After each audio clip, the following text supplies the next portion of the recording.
fun time. A fun few days. I hope you guys are having at least a decent time. Pasha, you're not alone. It's been a little bit of an activity of mine too. Not fun. I got a bunch of garden tomatoes I've got to eat. So, you're getting a mukbang garden tomato stream on top of one of my favorite things to do. And I'm sure one of your favorite things. Because we try not to be mean or critical to people, but if you're going to be the kind of person who's going to set up, I don't know, a $600 cost for someone to take a course of yours to learn about Nietzsche, I think we have a little bit of a right to have a discussion. Oh, my nails? Thank you. They're lovely. Yeah. It'll be one of those days. One of the Geordie days. J. Peterman once had a wonderful catalog. These days seems to be relegated to doing terrible readings of philosophy as he slowly winds his way into a, I don't know, relapse. And it's been a long few days, and I'm not in the mood to do a lot of stuff on Kirk and everything around it. Very minorly, I'll say, I'm just kind of sad. I don't think people necessarily have to mourn someone. I don't think they have to feel bad or like you don't have to feel anyway. However you feel is one thing. The need to communicate feelings, the desire to be seen. I know it's normalized in this generation. The idea that every thought we have is something that we put on the world. You don't have to, if you didn't know. And that this is something that people felt they needed to share. And that there's a lot of stuff on every side that people needed to share, I think is extremely telling about where we're at politically. Of all people, Bill Maher, I think, put it best. We don't know anything. We've only been told lies that have been corrected every step of the way. So stop and let's think for a little bit. Let's think for a little bit and maybe take a break. I know we don't do that. It's one of the reasons that we're going down this path, but that's why we're here. If I can recommend for anyone, tomatoes, baby tomatoes, cherry tomatoes. It's one of the best things. Look at those fuckers. Look at how bright red that shit is. Look at that. That's insane.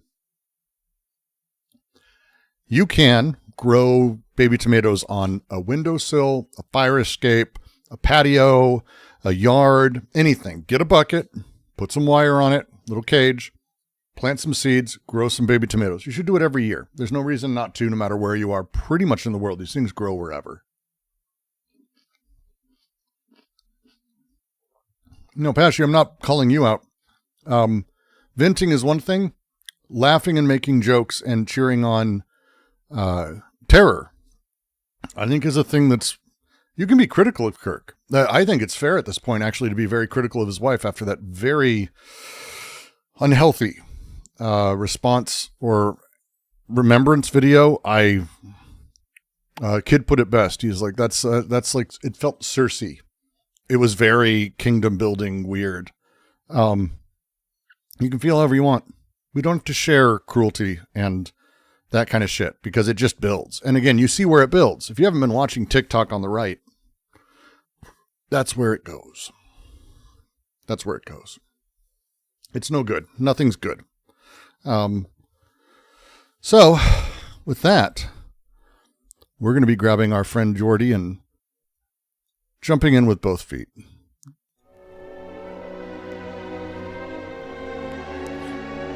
There's no audio yet. Is that just me? What the fuck? It is just me. Why am I not hearing audio? Did my audio reset inside my head? What the fuck?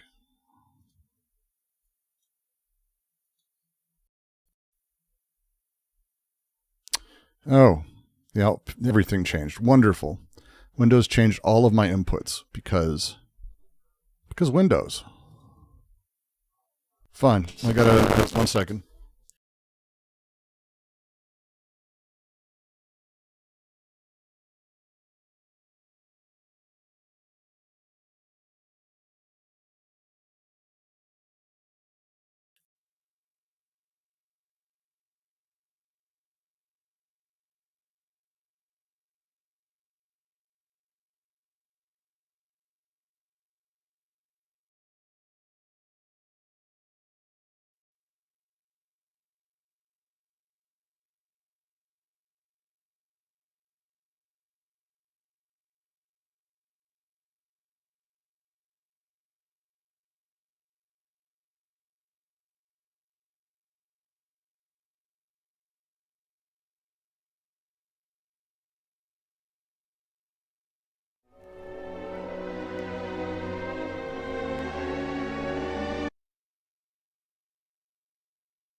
because it got rid of the wonderful.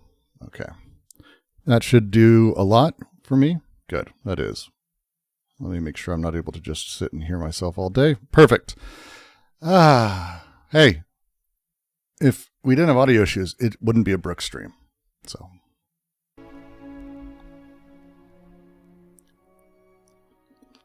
The fundamental faith of the metaphysicians. This is why I had it paused on this frame.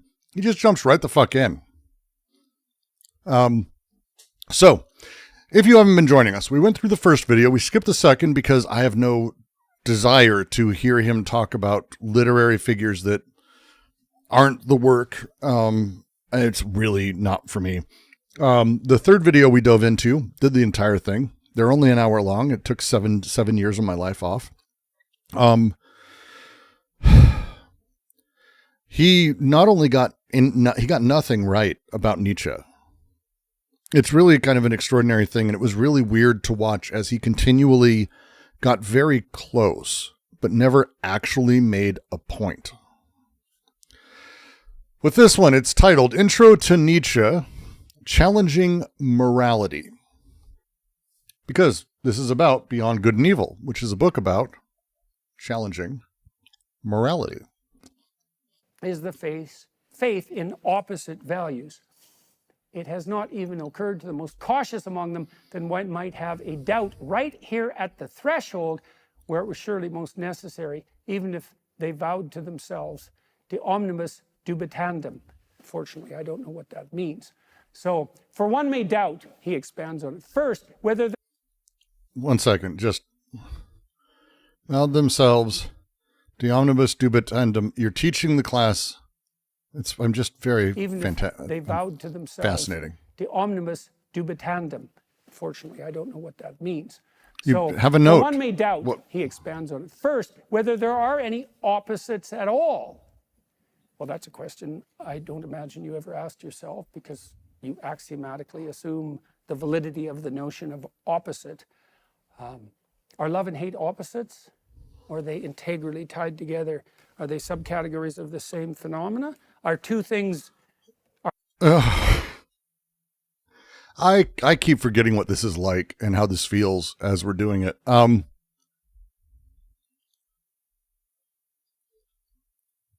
may doubt, first, whether there are oppositions at all.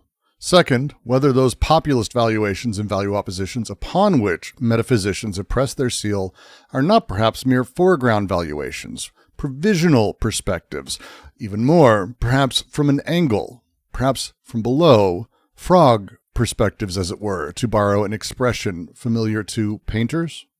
For all the value that may be attributed to the true, the truthful, the selfless, it would be possible that a higher, more fundamental value for all life would have to be ascribed to appearance, to the will to deceive, to self-interest and craving. I don't know if Jordy's going to go this far, but this is a really weird way to start this off. I'm having trouble. Are the two things that are most different opposites? Well, love and hate are both emotions, so they're not maximally different. They fall into the same category of emotion, let's say. And are they truly opposites? So that's one question that emerges from this, although he's asking a deeper question even than that. For one may doubt first whether there are any opposites at all, and secondly, whether these popular valuations and opposite values on which the metaphysicians put their seal are not merely some foreground estimates, provisional perspectives, perhaps even from some nook, perhaps from below, frog perspectives, as it were, to borrow an expression painters use. So, well, here's a question about opposites that's riveting our current culture. Are there two genders?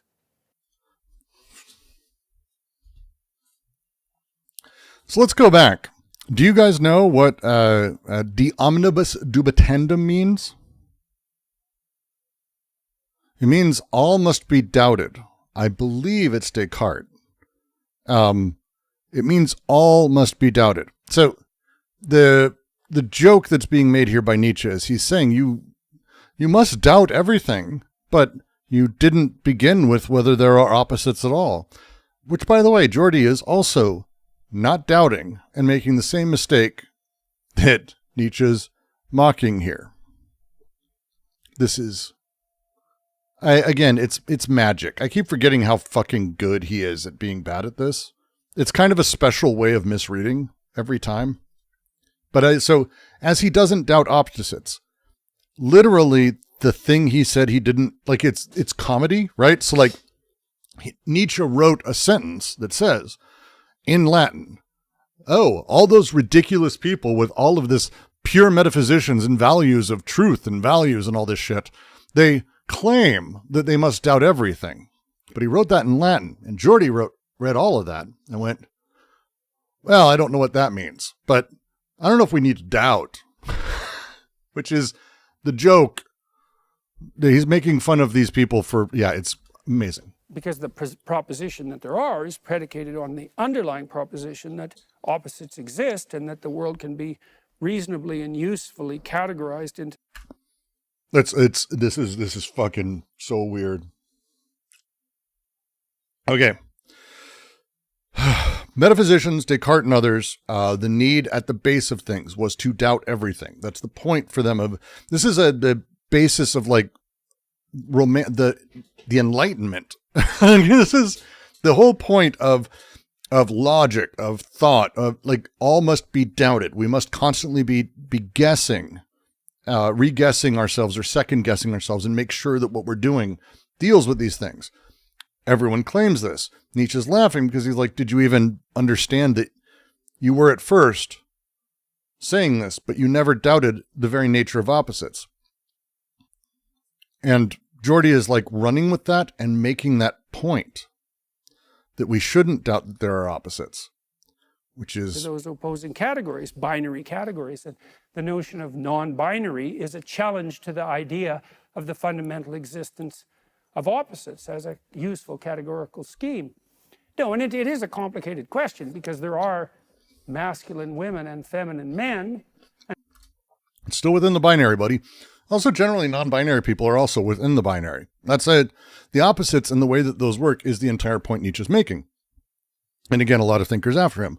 If man opposes woman, then what there is there's a mix of these two opposites, that we may have mannish women, we may have womanish men, we may have people who sort of blend somewhere in the middle. These two binaries, they can be mixed, but they're two binaries. But do opposites at a basic level actually have existence, or are they categories we work with? The line frog's perspective, it's really a literal term. If you go back into, and you don't need to like go back because it's an old reference, but think of a frog looking at a big painting. like he goes up and he like hops next to it and he looks up. And like, let's say he's looking at Las Meninas. He's not looking at it from our position far away. It's a frog. He hops up and he looks up, and it's this fucked up perspective where the closer is gigantic and the farther away is not. It's completely breaking the way that these things are supposed to be engaged, the entire nature of visual perspective. And that thing that he's going at, this weird viewpoint, the way that it's the appearance first, not necessarily all of it, the foreshortening that exists here, where the foreground elements are disproportionately large, is what Nietzsche's going for this section. This is crazy. This is fucking weird. It's so weird to listen to this every time. Oh, my voice is twice as loud. Fucking OBS shows that it's not that much louder. Really? One sec. Let me bounce slightly back and I'll... It is a complicated... Fuck. It shows that they're like 5 dB apart. That's very frustrating on my end. One moment. Let me see if I can boost it. Also, let me know if anyone fundamentally disagrees with that statement, and then they're like, hey, by the way, no, it's perfect. All right, let's see if this worked for Geordie. Question, because there are masculine women and feminine men, and so the frog, exactly. The frog is going to see like a solid mass, but he'll see the things that are literally in front. He's got no perspective. He's got the setup. Nietzsche also uses this in Human All Too Human. He also talks about the bird's eye perspective, because again, Nietzsche's a bit of a perspectivist as a thing. And it's kind of magical how he's not only just misreading, but he's actually quoting Nietzsche and then like ignoring him to make the anti-point. It's like a Tim Heidecker's anti-comedy, but this is like anti-philosophy, which is pretty cool as a thing. I don't think, the mental capacity to do it, but it's like. So it's a perfectly reasonable question to ask yourself, well, what does that mean about the categories? And of course, we are asking ourselves those questions right now, constantly. I'm not sure if he's necessarily going against like the categories. It's opposites in this paragraph. But yeah. And the idea that that's a reflection in part, let's say, of this Nietzschean paragraph, that's almost a certainty, because the people who posed those questions to begin with, that would mostly be the French postmodernists, were absolutely 100% influenced by Nietzsche. That's certainly the case with Foucault. For all the value that the true... Are these students paid to be here? These are actors. These are not students. The students who pay to be there are at home, not making sense of this and just enjoying being told words. For $600. The truthful, the selfless may deserve. It would still be possible that a higher and more fundamental value for life might have to be ascribed to deception, selfishness, and lust. And the interesting thing for him to use this quote is he's describing what Jordan Peterson was just doing. That the surface visual of these things, the deception of the surface, the binary man versus woman, that this is the fundamental truth, that the surface structures of the truth, rather than there being something more, that is what he's saying.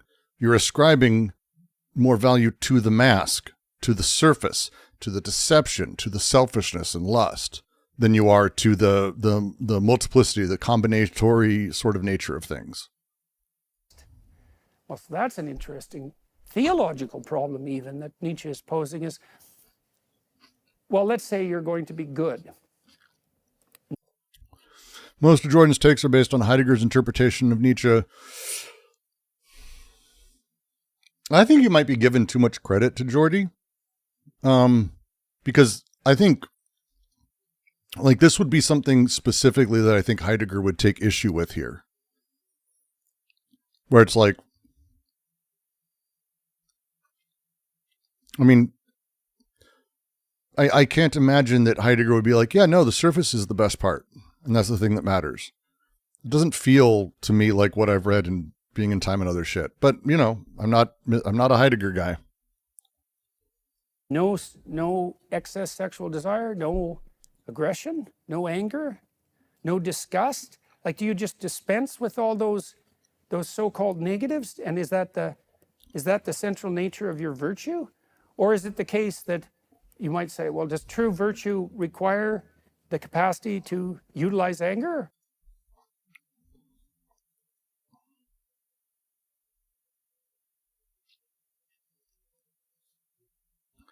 None of that follows from the paragraph he's reading.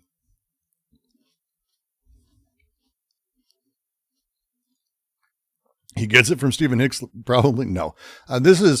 He read a handful of quotes or skipped around and found things that he was like, oh, yeah, no, Nietzsche also this. And he just sort of figured out things that went in line with it. But that's not what Nietzsche's doing in this paragraph or this aphorism. This is from the second aphorism in all of Beyond Good and Evil. Like, this is not 50 in and it kind of relies on a couple other comments. This is two.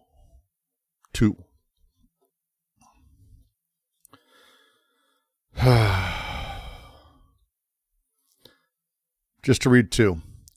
How could something originate from its opposite? For example, truth from error, or will to truth from the will to deception, the selfless deed from self-interest, or the pure sunny gaze of the wise man from greed. Such origins are impossible. Whoever dreams of them is a fool. Even worse, the things of highest value must have a different origin, their own. They are not derivable from this transitory, seductive, deceptive, meager world, from this chaos of delusion and craving. On the contrary, in the lap of being, in the everlasting, in the hidden God, in the thing in itself, there must their ground lie, and nowhere else. This kind of judging constitutes the typical prejudice by which the metaphysicians of all times can be recognized. This kind of valuation stands in the background of all their logical procedures. From this, their faith, they strive for their knowledge, for something that in the end is solemnly christened as the truth. The grounding faith of metaphysicians is the faith in the opposition of values. He's making fun of Jordan Peterson right here. Like literally he's commenting on this. It's crazy. Not even to the most cautious among them did it occur to doubt already here at the threshold, where it was after all most necessary. Even when they vowed to themselves, to de omnibus dubitandum, all will be doubted. For one may doubt, first, whether there are oppositions at all, and second, whether those populist valuations and value oppositions upon which metaphysicians have pressed their seal are not mere foreground valuations, provisional perspectives, and even more, perhaps from an angle, perhaps from below, frog perspectives, as it were. Is the Deleuze interpretation of Nietzsche very personal? I think his reading of, I mean, personal in what sense? Obviously, Deleuze wrote it, so it's probably fairly personal for him. A lot of his reading of Nietzsche comes from his time with Klosowski, and conversely informs Klosowski as well. Join our Nietzsche and the Vicious Circle readings on Thursday. Personally, Deleuze changed how I saw Nietzsche entirely. Klosowski even more. Or to utilize sexual motivation, and then how might those negatives, from one perspective, that would be the frog perspective. Here are good motivations and here are bad motivations. The frog perspective. Viewed like those, you might What? say, well, does true virtue require the capacity to utilize anger or to utilize sexual motivation? And then how might those negatives going to be good? Sorry. No excess sexual desire, no aggression, no anger, no disgust. Okay, I gotta go back further. What the fuck? Deception, selfishness, and lust. Well, so that's an interesting theological problem even that Nietzsche is posing is, well, let's say you're going to be good. No excess sexual desire, no aggression. In no capacity is this what Nietzsche is proposing or talking about, even in what he's critiquing at this point. This is deranged.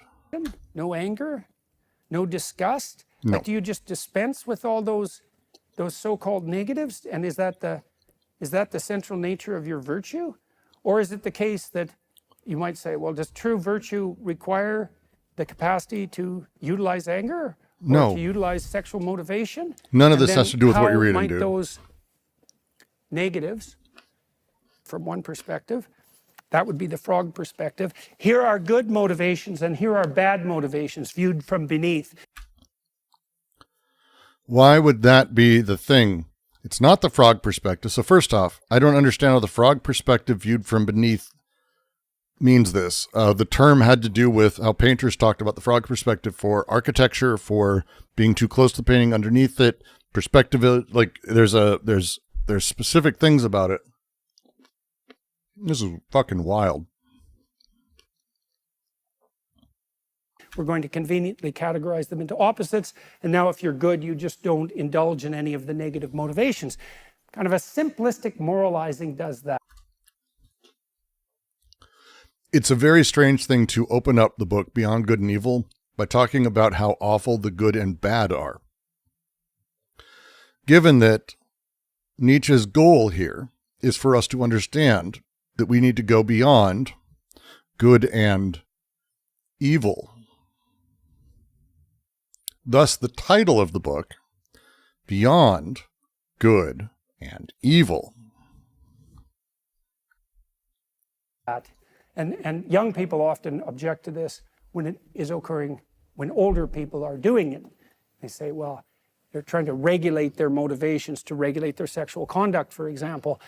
The young people object to that partly because, for hedonic reasons, let's say, but there's a deeper objection. He's literally just using quotes from Nietzsche to launch into springboards of irrelevant conversation to claim that small amount of cachet that comes from talking about Nietzsche because Nietzsche is a cool kid's philosopher or a nihilist or whatever, and you're rehabilitating him. This is nonsense. Which is their realization that it's not so obvious that the pathway to virtue is just separation, the separation from the darkness. So Jung, for example, who was a student of Nietzsche, developed the idea of the incorporation of both the anima or the animus and the shadow as part of psychosocial development. We'll just say Jung is probably not a star pupil, given that he wasn't a pupil.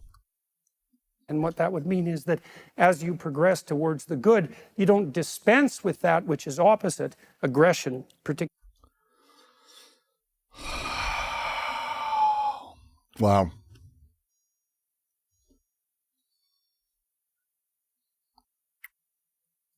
Wow. Wow. Wow. Let's say on the shadow side, but you incorporate that. No, Jung is a student of Nietzsche in the same way that, I don't know, I'm a student of Nietzsche. I'm not even sure Jung read everything Nietzsche did. Like, there's no real sense that he was a student of Nietzsche, but to say that gives him, again, false cachet that he's able to utilize. In a structure of higher unity.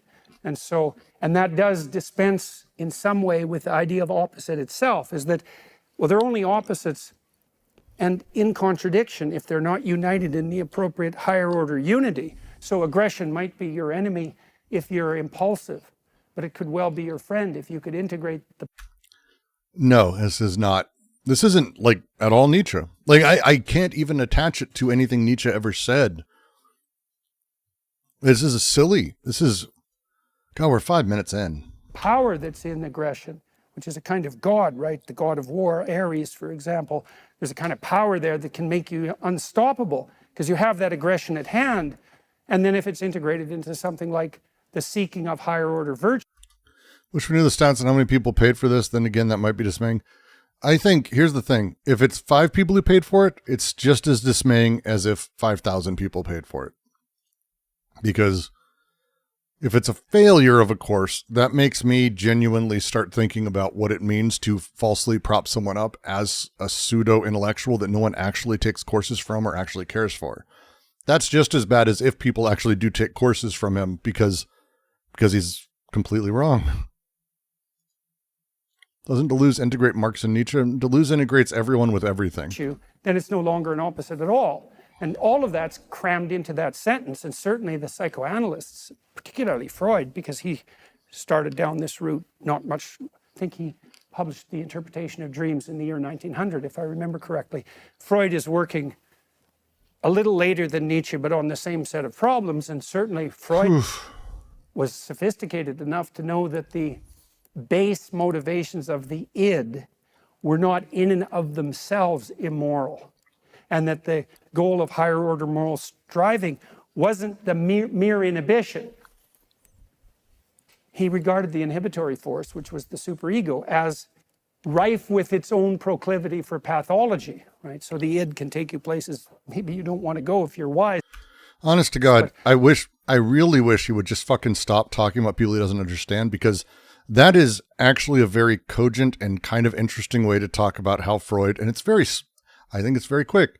You're free to tell me if you disagree with it. I think that's a very nice, simple way to talk about the id to the superego, the nature of the regulatory forces, and the way that it becomes pathological. It's a very tight, again, clearly he has something in his brain rolling around. It's not Nietzsche. I just wish he'd talk about things he knew. God damn it. So can an untrammeled superego. And lurking in Freud is the notion that health isn't the proper regulation of the id by the superego, which is the incorporated social being, let's say, but something like the balance, the optimized balance of natural impulse, the id, the ego, which is maybe the integrated center of your personality, and the social order. Pretty sure superego is not the center integrated, but it's not bad. That's not bad. Doesn't Deleuze integrate Marx? Is expressionism philosophy important to understanding Oedipus? Sure. I mean, everything would help. It's the reason that book is what it is. Can intellect be perceived as a power in Deleuzian sense? No. Right, so that unity starts to become a balance. And, well, that's all. That pursuit that Freud embarked upon to understand the redeeming utility of the negative opposites is part of the question that Nietzsche is attempting to formulate in this paragraph. No. The question in this paragraph is, since we do not begin by attacking the idea of whether or not there are opposites, everything that follows on from that is necessarily surface level. It's things that are determined as, again, as he opens, the opposite of this is found in that. It's the nature of the negative. This is the nature of the negative. A thing is only what it is not, and we define things by what they're not. Things exist only by what they're not. This negative sort of ontological existence, Nietzsche is like, well, wait, things don't come from their opposite. Things emerge of their own and almost on their own, and that there's a purely creative process that they come by. Having that opposition in the thing is completely wrong. It's a completely wrong way to do it. And of course, Jordy goes, oh, then it's a completely right thing to do. It might even be possible that what constitutes the value of these good and revered things is precisely that they are insidiously related, tied to, and involved with these wicked, seemingly opposite things. Maybe even one with them in essence. Maybe. Well, that's another very radical idea too, is that not only are the good and not only are good and evil not opposites. Remember, the book is beyond good and evil, but maybe many of the things that we claim to be good are good because they would. It's like, I've got to find this quote. I'm actually.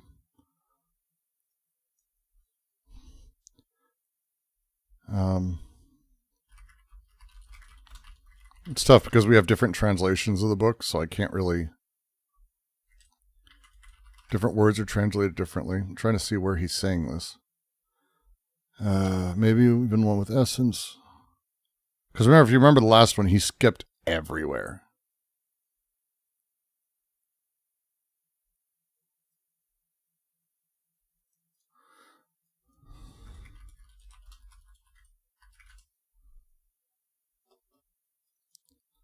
All right, we'll go back up. Is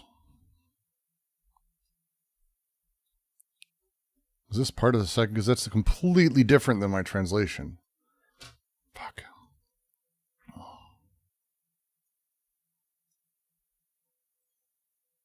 I still think he just doesn't even have a version. Because we found that he's like using multiple versions last time. So I can't even be fucking centered on that, which is frustrating in and of itself. All right. Is that 2? Is it 2? Might be impossible. What? There it is. Good and honored things. Consist precisely in their being insidiously related, allied, linked, perhaps even essentially identical to those wicked, seemingly opposing things, perhaps.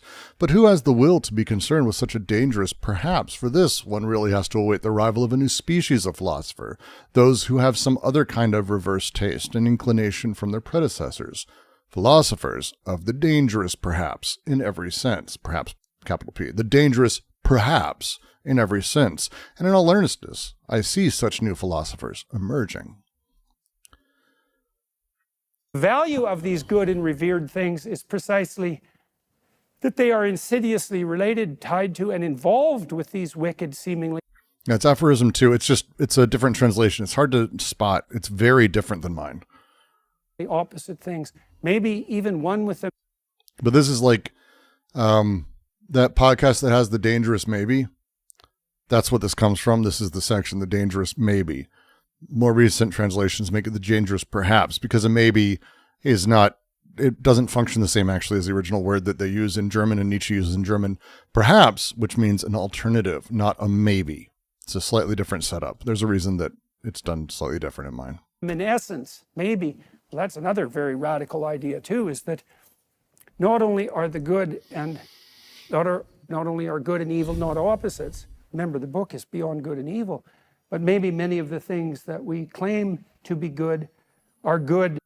Does Deleuze conceive power like Foucault? No. Because they have a... Deleuze and Foucault get along very well in real life. Their works are generally in a similar direction. They work drastically differently, to the point where Foucault admits that anti-Oedipus he never understood. And again, he wrote the worst intro for it he could have. So what are you going to do? Particular relationship with what we too rapidly might deem evil, and that the good itself wouldn't be possible without the alliance between what we think of as good and what we're casually tempted to regard unthinkingly as evil. You know, some of the best people I've ever met are monstrous people. They have an unbelievable capacity for mayhem. I mean, the fact you wouldn't just go straight to the slave morality, which is, I think, the easiest thing to point at, because that's kind of where he ends up going. This is something else. The thing to consider here is, for Nietzsche, for example, slave morality, what it deems good, which is being the meek, the selfless, the poor, but truthful, the ascetic ideal, it gains its meaning. It arrives through opposition to the master's good, which is based in being powerful, being self-assertive, creativity. So what happens is the slave's goodness is necessarily constituted by resentment, the resent and the resentful relationship to those in power. And the way that this ends up working, because the sort of will to truth, which is kind of what he hinted at in the way I was reading, if you didn't hear, and this true for science as well, the will to knowledge, are also part of the will to deception, which they seem to and claim to oppose. And that's what this paragraph's about. The way that he's going to be going about it, he's going to start talking about art, for example. He's going to be talking about science and all of this, and saying that these things are founded in the things that they're necessarily opposed to, but it's because they're not opposed to it. They're actually filtering in part of that setup.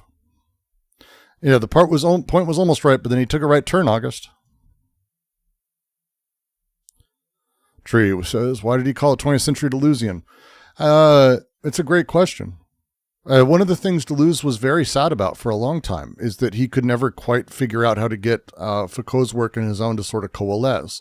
He wrote about it post-death. It was a big deal to both of them that they never really quite figured out how to make it work. Foucault is very based in lack. I mean, that fundamentally they're different. Deleuze is an affirming non-lack-based philosophy. So it's completely different at a base level. And without that, they'd have no force of personality. They're people that you meet them and you think, oh, okay, don't mess with them lightly.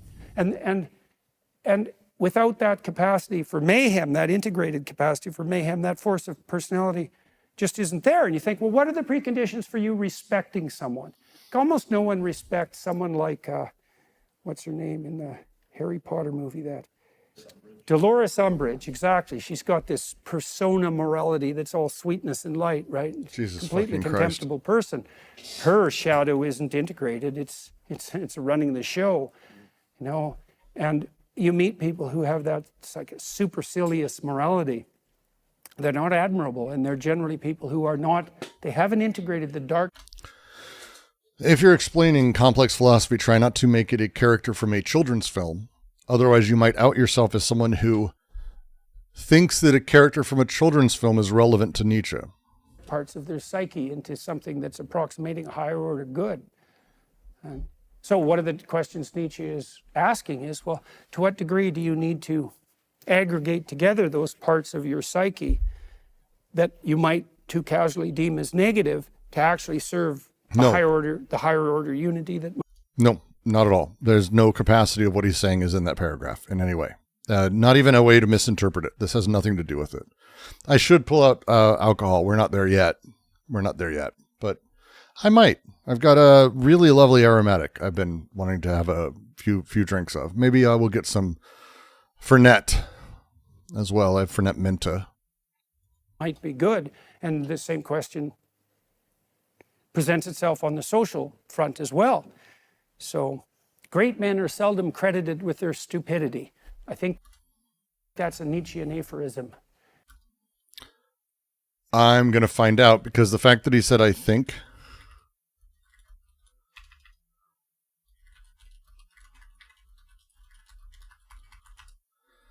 I mean, I don't think that's in this book. It's not in my translation of it. Let's see. Is it? Let's find out.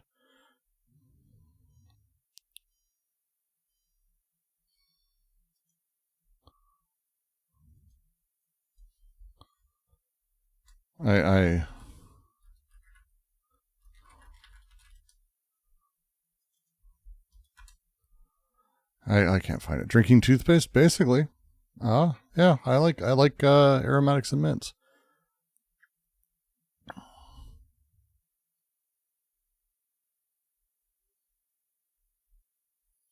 I can't find this quote. Can someone take a second and see if you can find this? I can't find this anywhere. I do not believe that this is a Nietzsche quote. I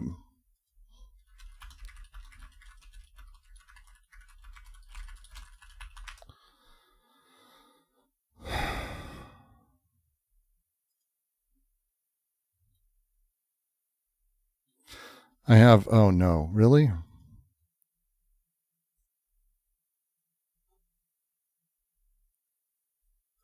Okay, I have another video of Jordan Peterson quoting this. Which is not there. This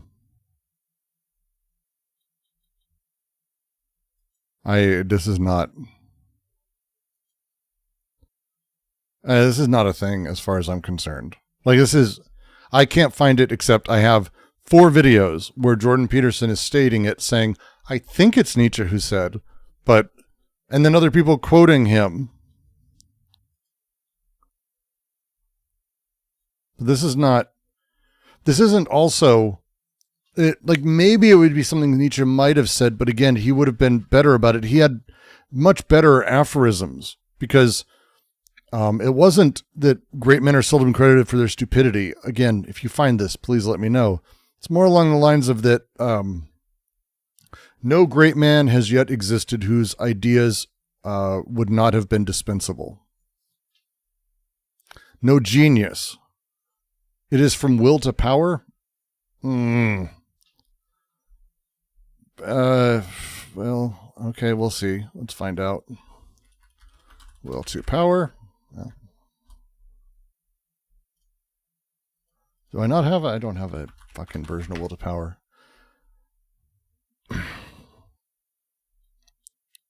Will to power. PDF.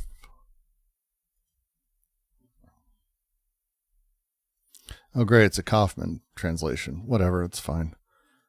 Is it going to be in here? Let's find out.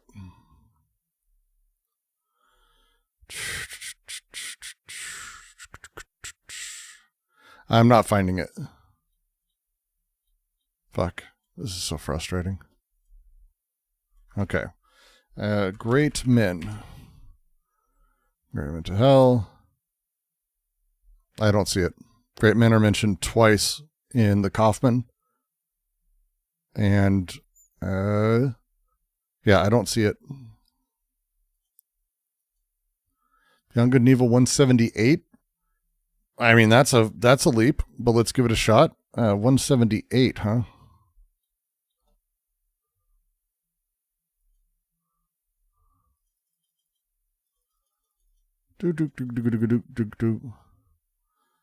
We don't believe clever people commit follies. What a loss of human rights. That's close. All right, that's close.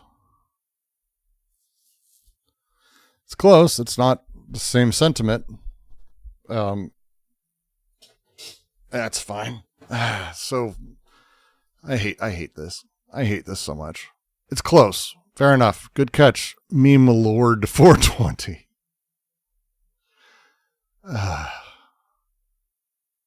Is Will to Power safe to read as Nietzsche work? No, not really. It's not. I wouldn't put it in the list of things. Beyond Good and Evil.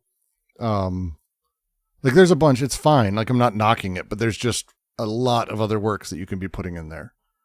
Genealogy, Beyond Good and Evil, Twilight of the Idols. We have readings of those. August is here. You can join anytime. QC, discord.gg/DGQC. If you want to support what I'm doing, head over to patreon.com/DGQC and give a couple bucks. Give a super chat. Always fun. Always nice. Will to Power is a fine book. I just think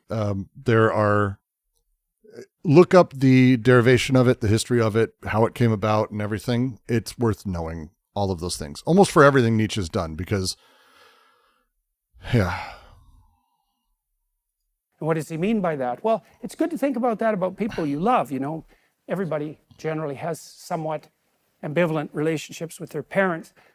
As you get older, you see the limitations of your parents, and maybe they stand out for you quite blatantly because your relationship has been fractious and because you're upset that your parents don't represent the ideal. But then you might ask yourself, everyone you meet has their strengths and their weaknesses.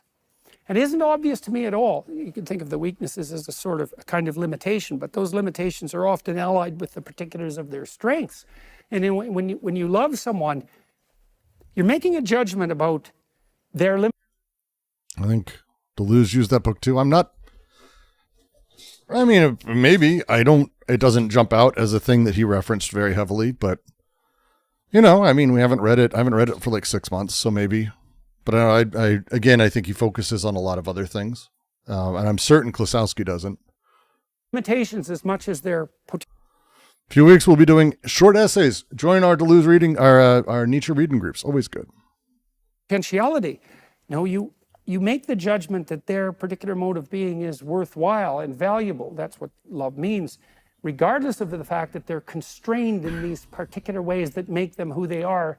That is not is he still talking about that quote? I don't understand how he did that.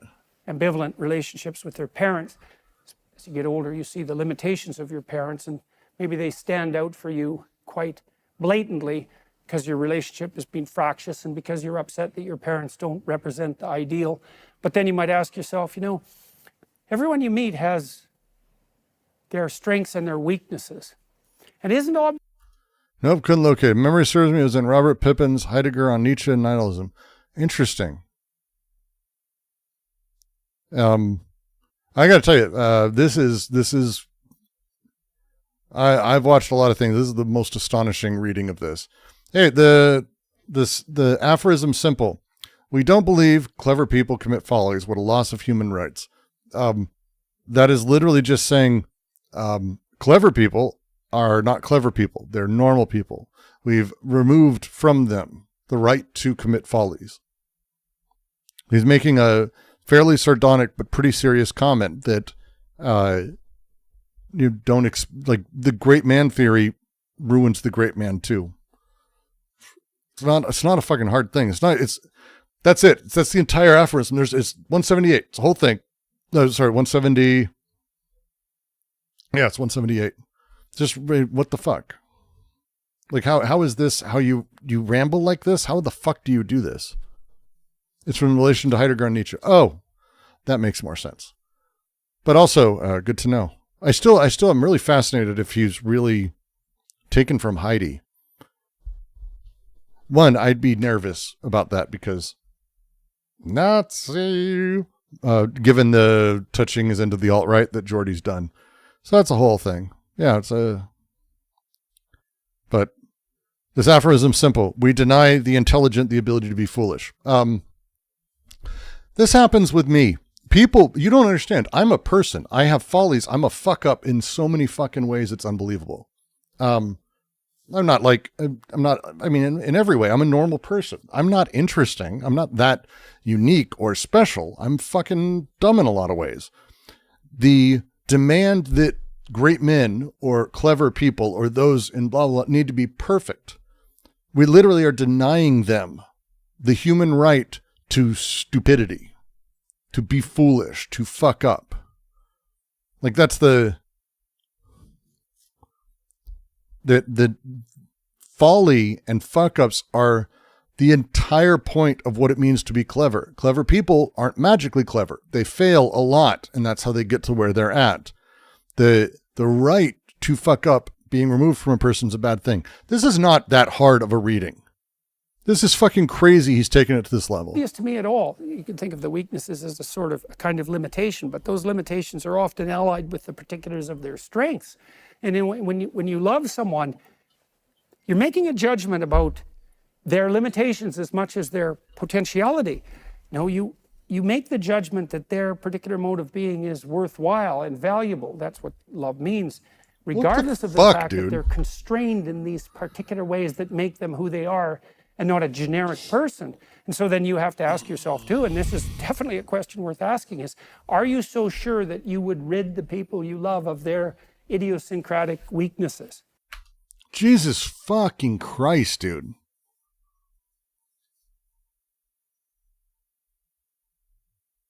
Okay, let's try good faith here. Steel Manning.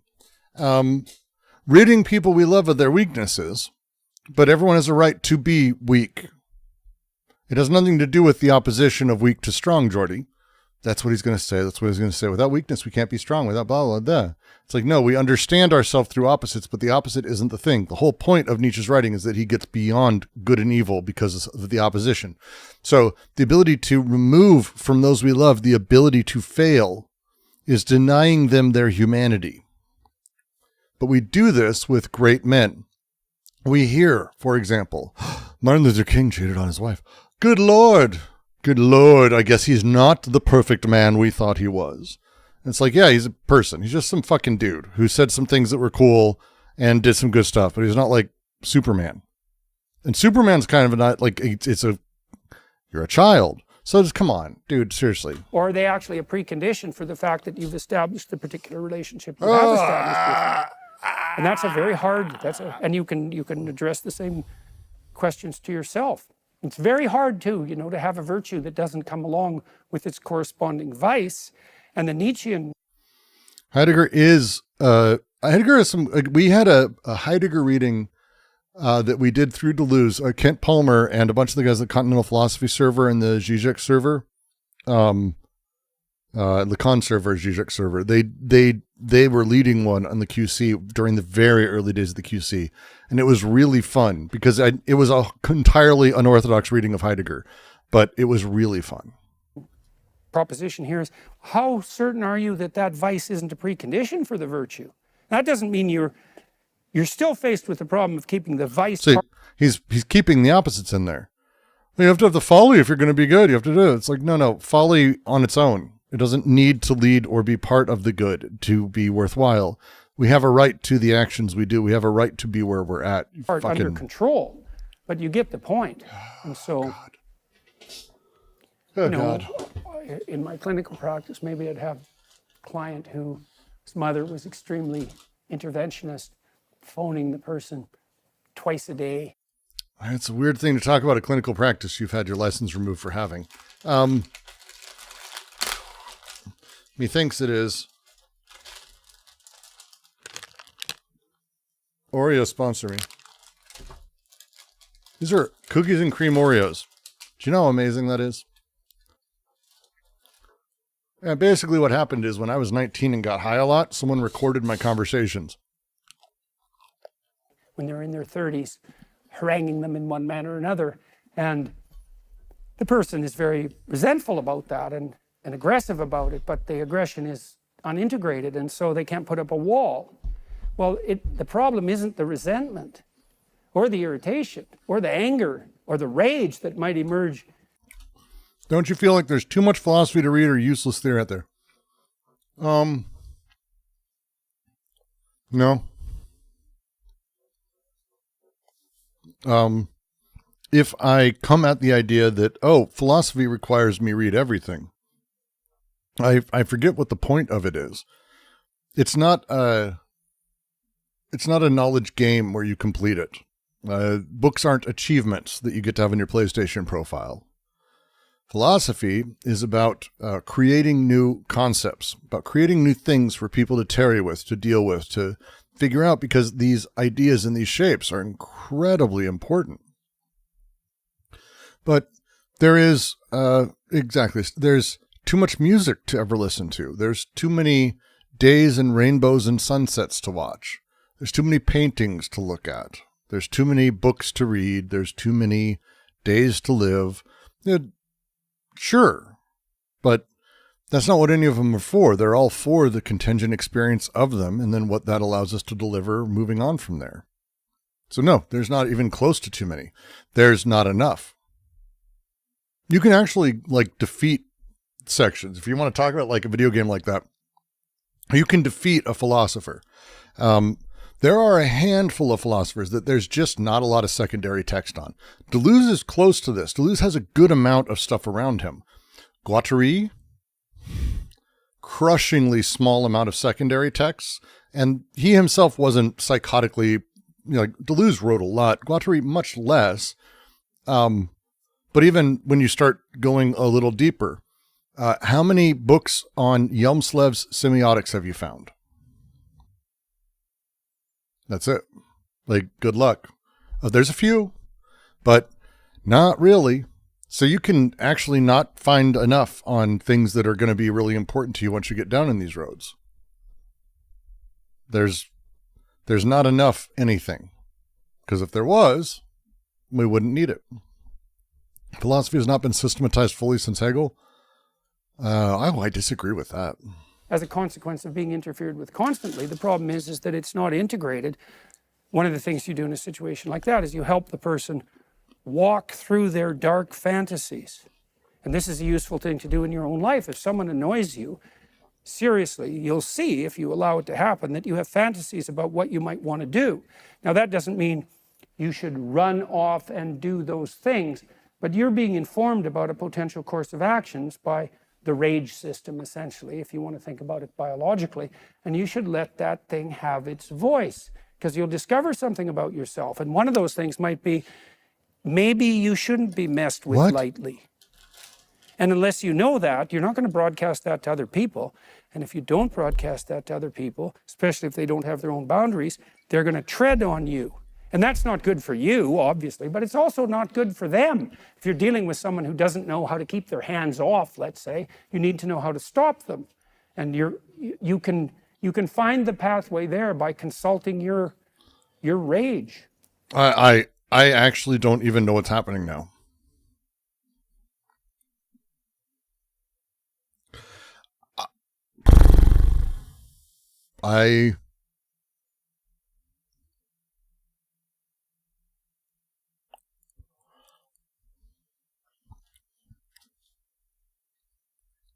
Sorry, everyone. I'm so sorry. I'm going back. Irritation or the anger or the rage that might emerge as a consequence of being interfered with constantly. The problem is that it's not integrated. One of the things you do in a situation like that is you help the person walk through their dark fantasies. And this is a useful thing to do in your own life. If someone annoys you, seriously, you'll see, if you allow it to happen, that you have fantasies about what you might want to do.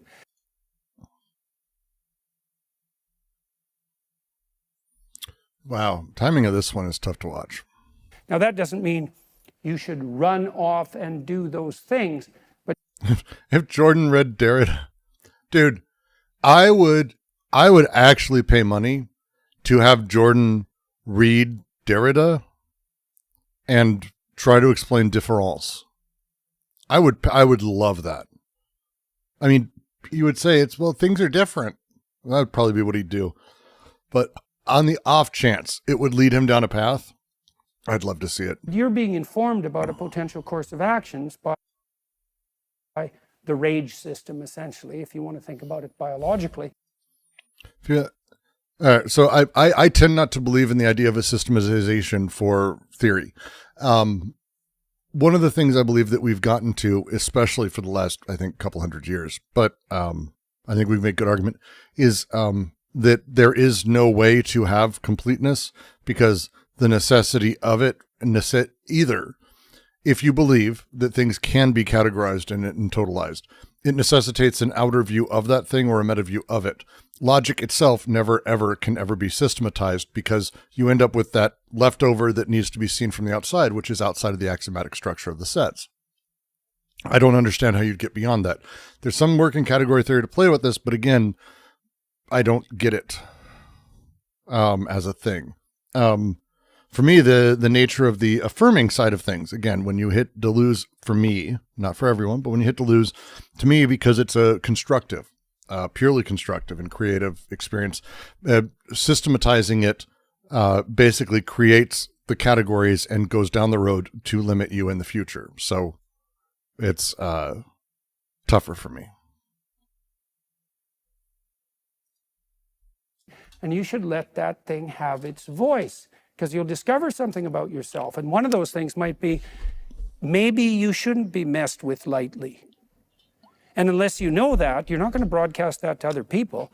And if you don't broadcast that to other people, especially if they don't have their own boundaries, they're going to tread on you. And that's not Nope, I don't. good for you, obviously, but it's also not good for them. If you're dealing with someone who doesn't know how to keep their hands off, let's say, you need to know how to stop them. Yeah, you need God to go beyond the sets. This is like, the whole point is you need something transcendent to be beyond sets. So if you don't have a sort of way of viewing the world that allows for the transcendent, how does that work? Now, how does the transcendent operate then also? How do you have that? No, it's God. It's that thing up beyond experience, beyond stuff. Again, yeah. And you can find the pathway there by consulting your rage.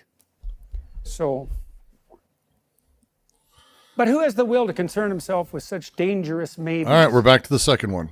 For that, one really has to wait for the advent of a new species of philosopher, such as we have somehow another and converse taste and propensity from those we have known so far. Philosophers of dangerousness, of the dangerous maybe in every sense. And in all seriousness, I see such new philosophers coming up. It's a lovely paragraph, partly because Nietzsche here puts philosophy forward as a call to romantic adventure. You know, we talked about the fact that he consorted with people like Franz Liszt and Richard Wagner, that adventurous creative types. And Nietzsche is trying to make the point that the philosophical endeavor is an embodied endeavor, that there's a romantic element to it, that is part of the pursuit of truth in a spirit of adventure. And you could say, and it's a question worth posing, is there such a thing as the pursuit of truth that isn't accompanied by the spirit of adventure?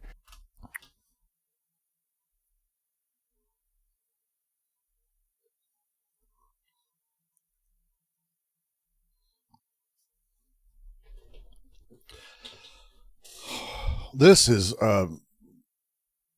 this written about, someone wrote this, he says this, someone else typed it, put it on screen, another person edited it, thought through it, another person packaged it, uploaded it, another person put it as a sales thing, and everyone went, yeah, cool. Maybe the spirit of adventure is a marker to the proper pursuit of truth. And oh shit. Oh no, I hit the wrong button. Fuck, no. No. We're going back. I can't. So, I'm just going to sort of repeat what August is saying in there. Nietzsche, I'll say it without sarcasm. Nietzsche was not into romanticism. His early phase where he not only distanced himself from, but he became extremely critical of all of those who were part of that. And he gave them outs. He really tried to give them outs, including Wagner, and just, didn't quite turn out for a lot of those guys. Jordan Peterson thought philosophizing with a hammer was with a sledgehammer, and then he understood the point of the tuning fork. So again, he has the knowledge in there, but the benzos have like melted the circuits. It's wild. adventure is a marker to the proper pursuit of truth. And I think that's true. So in the podcasts I do, I interview people who've been radically successful generally at some enterprise or maybe a set of enterprises. And I spend half an hour after. I just looked it up, Bury the Light from Devil May Cry 5. Devil May Cry has fucking killer music, so I'm not going to disagree. Talking to them about the details of their biography. And most of them, by the way, have very supportive parents. It's overwhelmingly likely that one of the things they'll talk about when we start going back into their past, is how much support they had for the manifestation of their particular interests from both their mother and their father. And so it's very hard on people when they haven't had that early on in their life, you know, to bolster their commitment to their interest. But you see that part of the dynamism that leads to success is the fact that they've been gripped, often at a very early age, by some flickering of their destiny. They're compelled by something. No. And then they pursue. This is so fucking weird to listen to, man. What does romanticism mean in philosophy? Well, that's actually a really interesting question. Not much, I think would be the answer. Romanticism as a art project or as a way of doing writing of all sorts, creation of all sorts, is, I think, the thing he's talking about. But Nietzsche got away from that pretty quick, and his biggest works, certainly this, it was a change. Nietzsche recognized his mistakes. It's one of the reasons that he has so often, and he makes so often a deal about being foolish, because he's aware that he was. His early work, the stuff that he was into early on, the romantic Wagner shit, he later would call the most dangerous form of romanticism and a temporary illness. Like, he was really against it after a while. And I don't even know, like, it's really a strange sort of thing. It's,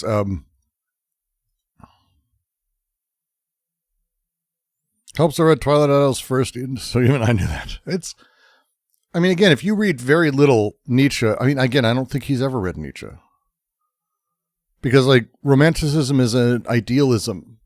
It's an ideality. It's the opposite of the nihilistic, even positive or negative nihilistic, whatever you say. Like, there's nothing in Nietzsche that's romantic after 1880. Is that the year? August, correct me.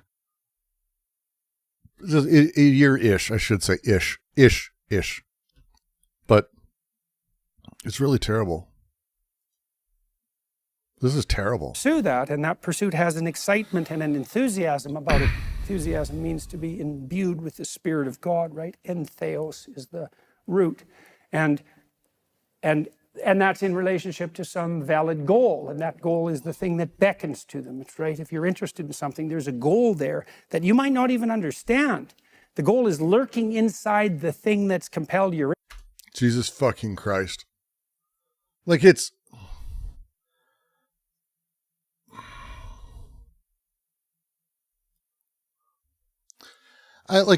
I'm debating on doing a video where I explain the rules to, I don't know, pick something that is like really popular game-wise that I've not played. That's going to be tougher. I have a slight, you know what? Warhammer.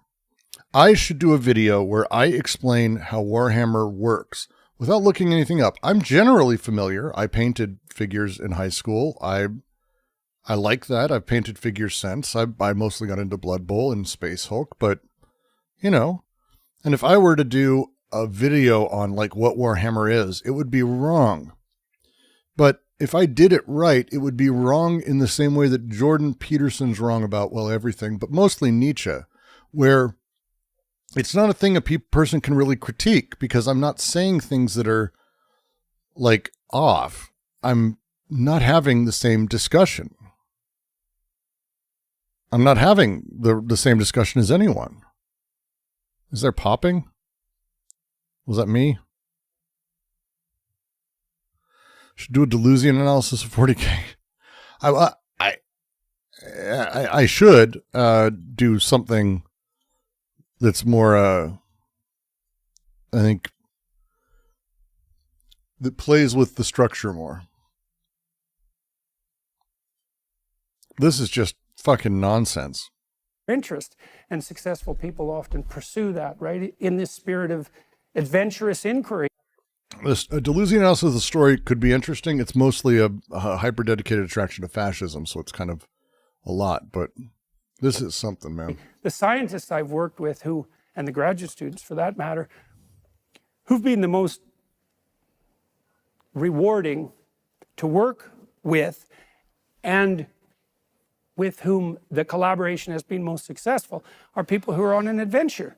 And you might say, was that allied with this deepest spirit of philosophical inquiry? I think it's actually deeper than that. I think it's allied with a theological spirit. So in there you go. the Old Testament, for example, in the story of Abraham. That's a thing that you definitely can bring up with Nietzsche is theology and theological spirits. He's very into that, Nietzsche, the whole God thing. He certainly doesn't believe God is dead and we killed him. None of that stuff. That's fucking...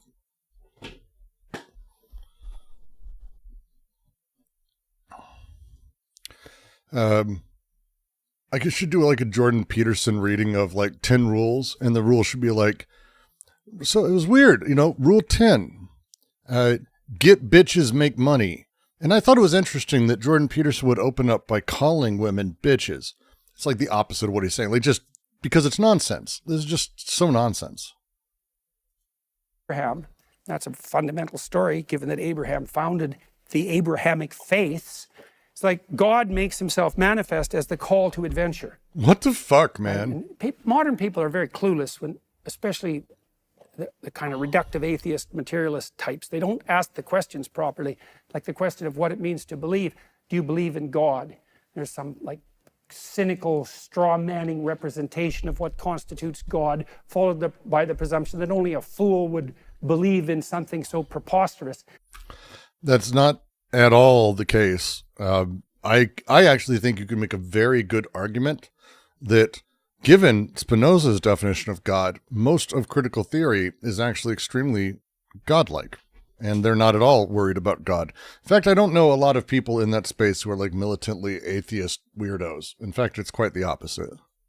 It's an argument that gets nowhere near the heart of the matter. Yeah, the call to adventure, he's got to come back to it, because Jung, I don't know, left an adventure right here in his brain during the chemical coma he was put in to get off benzo. In the story of Abraham, you see this situation set up in a very interesting way. So Abraham is an 80-year-old man. This is back when people, according to the story, lived much longer. But still, yeah. He's 80. He's a late starter. He's in his tent, and he has a rich father, and he really doesn't have to do anything except lie on his back and eat peeled grapes. There's no necessity. Really? And God comes to him and says, leave. We're having Bible stories during a reading of Nietzsche's Beyond Good and Evil. I actually don't think I could have, this was not on my bingo card. It should have been in retrospect, but thoughts on Emperor of Mankind as an Ubermensch? Yeah, that definition of it doesn't understand how Nietzsche works. Leave your tent, leave your parents. Unless you want to talk about the God Emperor of Dune being an Ubermensch. That I would agree with. Leave your family, leave your tribe, leave your... That is not who you... If you don't know the story of Leto II, that's fine. But... country. They're going to ruin it in the movies. No. Go. And you think, well, what is that? What is that? Well, it's God. Well, what is that in the story? Well, it's the call to adventure, right? And then you say, well, do you believe in that? Well, the first thing we should note is there's no choice here about not to believe. You're either going to respond to the call to adventure, in which case you believe in it, or you're going to reject it, in which case you believe in the higher utility of mindless security. They're both beliefs. There's no way out of that conundrum, or maybe you could oscillate between the two stupidly, but it's a stark choice, and it's belief on both sides. And then you might say, well, what would it mean to believe in the Spirit of God manifested to Abraham? And the answer would be, you leave your damn tent. That's the belief. It's the acting out of the call. And what happens to Abraham, it's pretty dreadful. I mean, he encounters tyranny and starvation and war and... That's just wild. He's not even touching into Beyond Good and Evil. Are you not fascinated for Big E as like a god of modernism? To quote someone I really like the writings of, we were never modern. So fidelity, and he enters into the whole catastrophe of his life. But the moral of that story is that voluntary confrontation with the catastrophe of your life is to be much preferred to a mindless infantile security. And that's worth thinking about too, really worth thinking about, because you could say, well, I just want to be happy. People say that, I just want to be happy. This is such a preposterous phrase. It's like, first of all, what do you mean just? Like that's all you need. That's what you're saying. All I want. I don't want much. I just want to be happy all the time. And by happy, it means that I want to make sure that the world I know doesn't threaten anything I'm about, like maybe there are more than two genders, or that men can like men, or women can like women, or anything that would challenge the way that I was raised, or the things that I understand. God forbid I would want that. Certainly I don't want that. I must stay safe. That's all I want, just. So that, you just take just out of that sentence. Right. Historians use the term modernity. Excellent. I'm not a historian. Right off the bat. And then, is it so obvious that what you want is to be happy? First of all, no, because if you inquire into this rigorously, you find that what people mean when they say that isn't that they want to be happy. What they mean is they do not want to be in pain and be anxious. So they're way more interested in not suffering than in being. I don't know how you spend your time studying Jung and Freud, clearly, and you spend a lot of time in psychoanalytic thought. First off, the first lesson, Zizek says this, the first lesson of psychoanalysis is that people do not want to be happy. People do not want what they think they want. It's the nature of the impulses versus the imago or the image people create. It's what we think we want or we understand we want, even within psychoanalytic thought, has nothing to do with being happy. I don't know anyone actually who just wants to be happy. It's a platitude. Zizek's line is that happiness is a conformist category because we don't actually want to be happy. What we want is we want the ability to actually do things. And it's a hell of an argument from him, the one I really appreciate it. When you are in those creative moments of passion, when you're building, when you're doing things, happiness doesn't enter into it. You are ready to die. You are ready to suffer. You are ready to be in pain. You don't give a shit. You are going to build and make, and your passions are flowing through your actions. Happiness doesn't come into your life. Happiness is a silly category in that sense. People don't want to just be happy. It's a stupid way to talk about it. It's happy. No, people want more than that, and it's complicated. People who claim they just want to be happy are more interested in not suffering. That's even a more elevated, childish way to say it. It's crazy. That's fucking wild, Jordy. If there's no modernism, why do you use the postmodernism? I don't believe in postmodernism. Like, it's not part of my philosophical thought.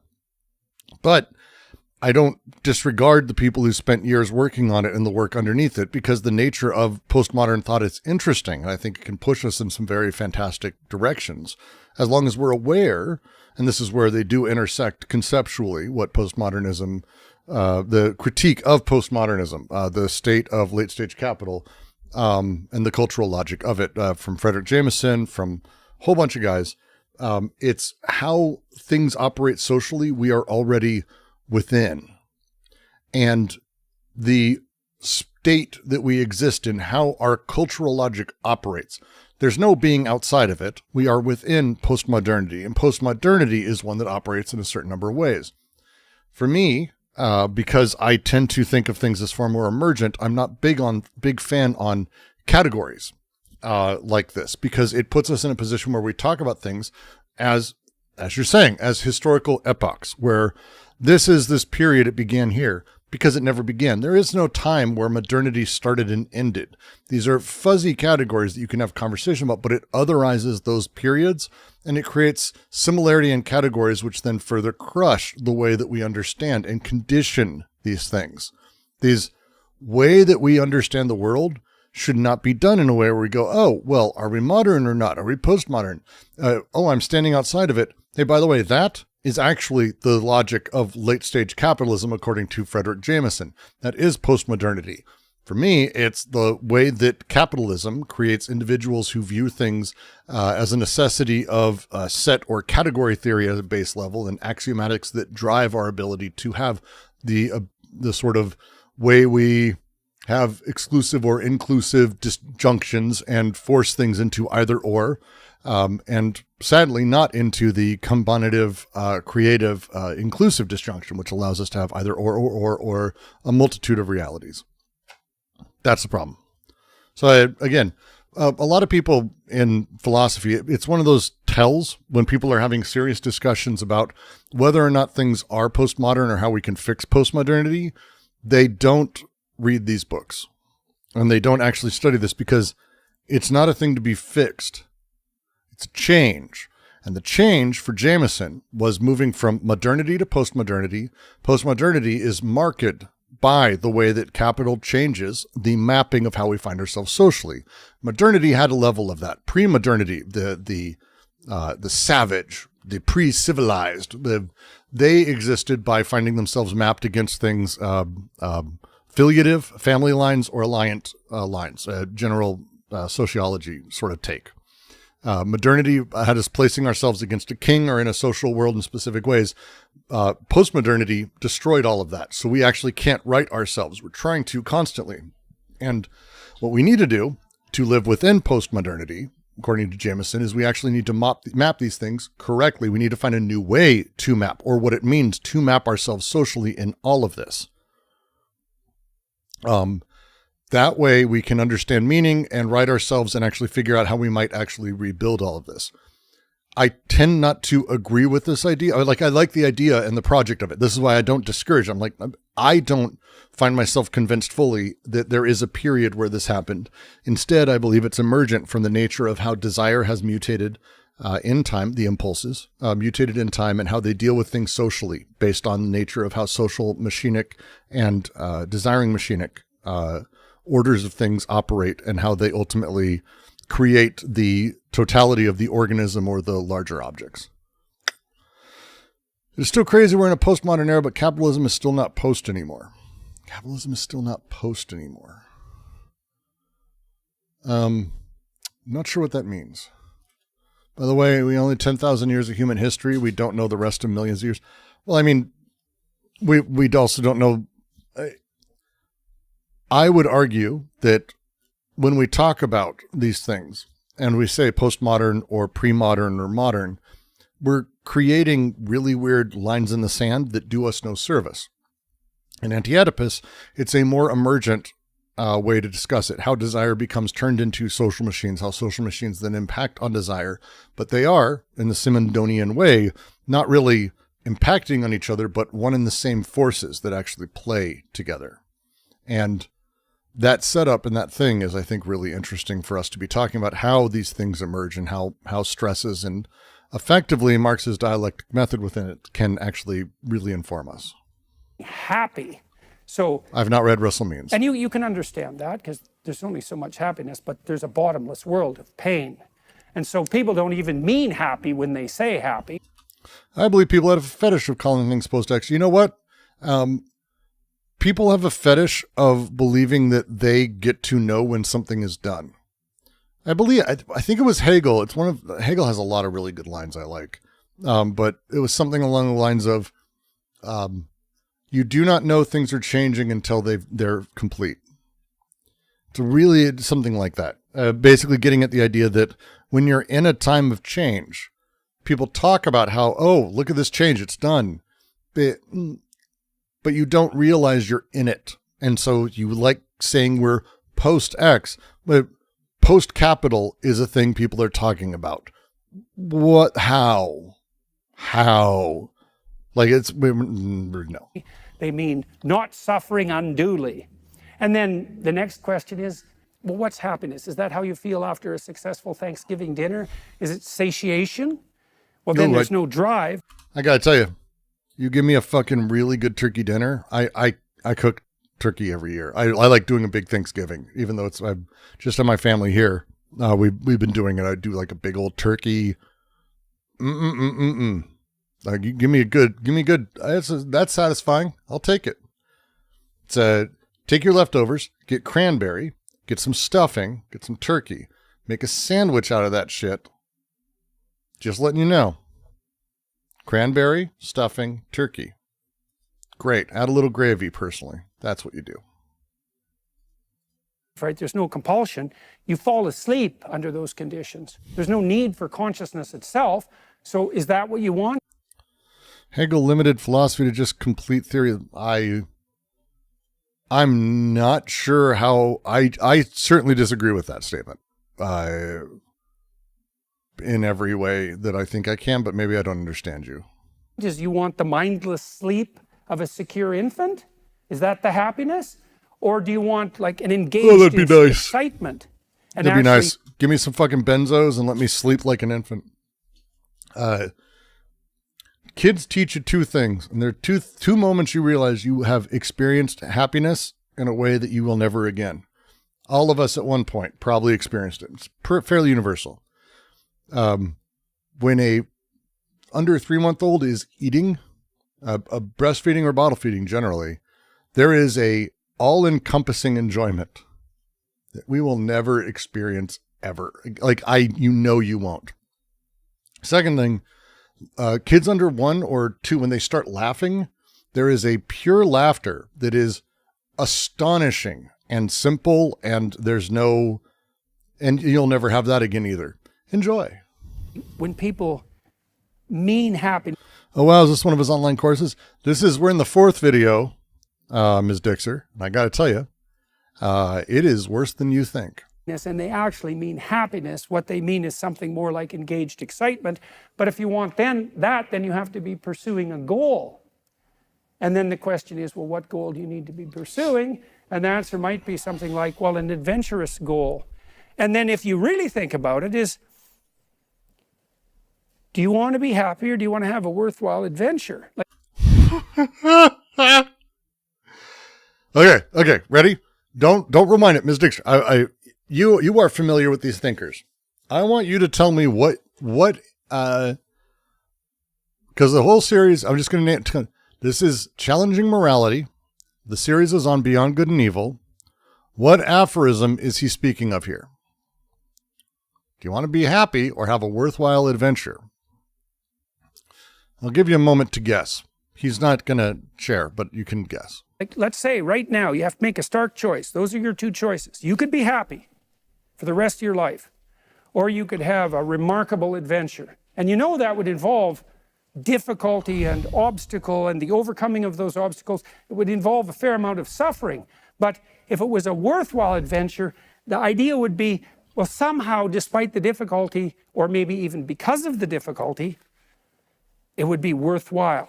You know, and when you look back on your life, you think, well, when did things go the best for you? And I wouldn't say that's when you're mindlessly happy, but when you think, well, that was really difficult, but I did it, right?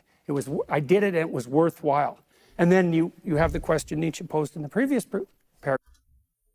Quickly, Ms., before we find out. His sleeve is covering it up. Oh, sorry, it's actually giving it away on screen. God damn it, I paused it wrong.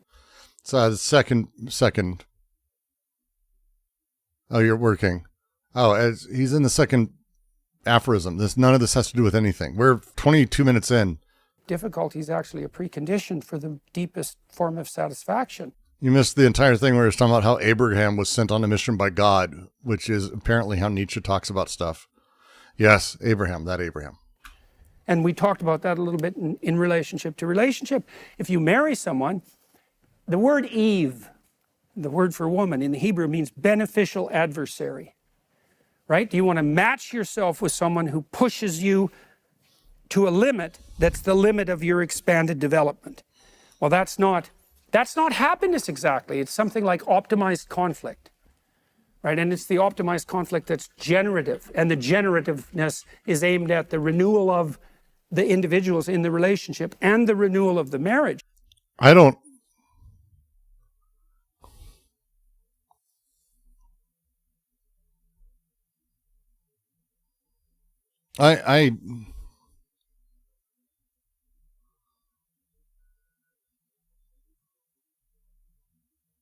I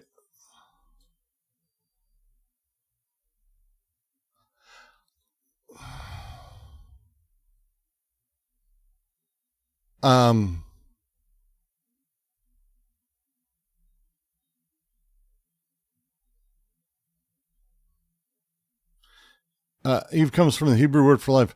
Like, I mean, look, I appreciate that, and that it may be true, but I can tell you that Eve doesn't come from whatever the fuck this is.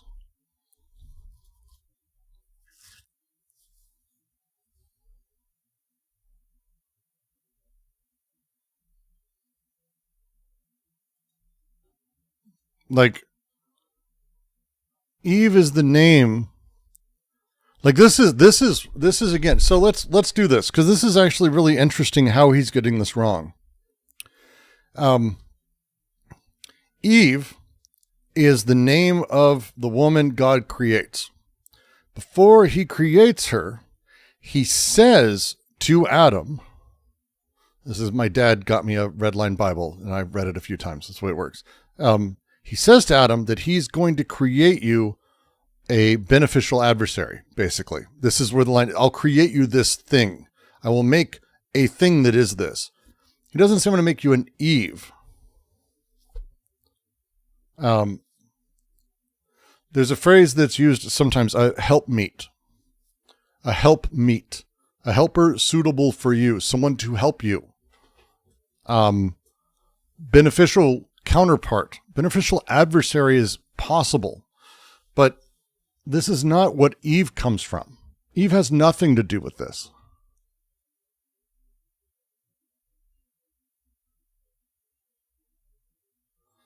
File, I dropped in to give a like, but I don't have the energy to hear. You know what?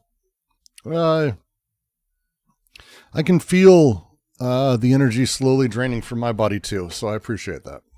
So, like, Eve is not the derivation of this.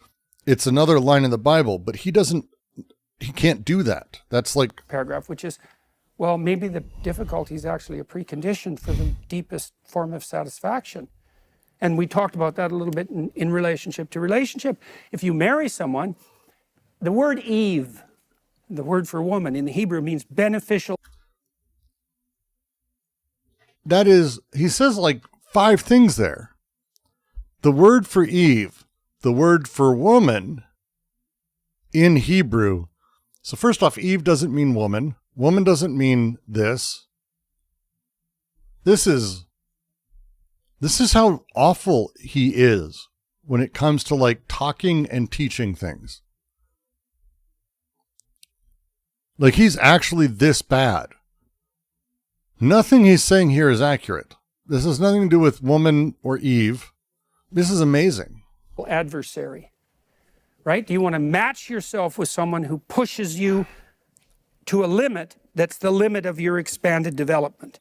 Now, again, this is a possible interpretation of this, but I don't believe that that's the original meaning or the setup. I think in the King James, it's just, I'm going to make you a fucking helper.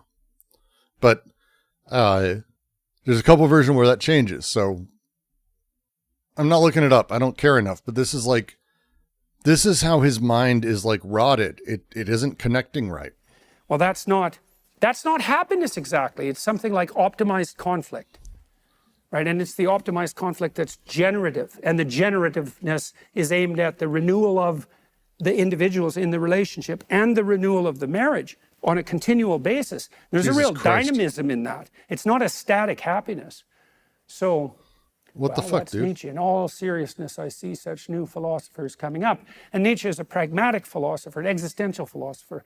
He believed that philosophy is something that you do, is something that you act out. It's a stance towards life, not a mere semantic enterprise or a mere enterprise of reductive logic.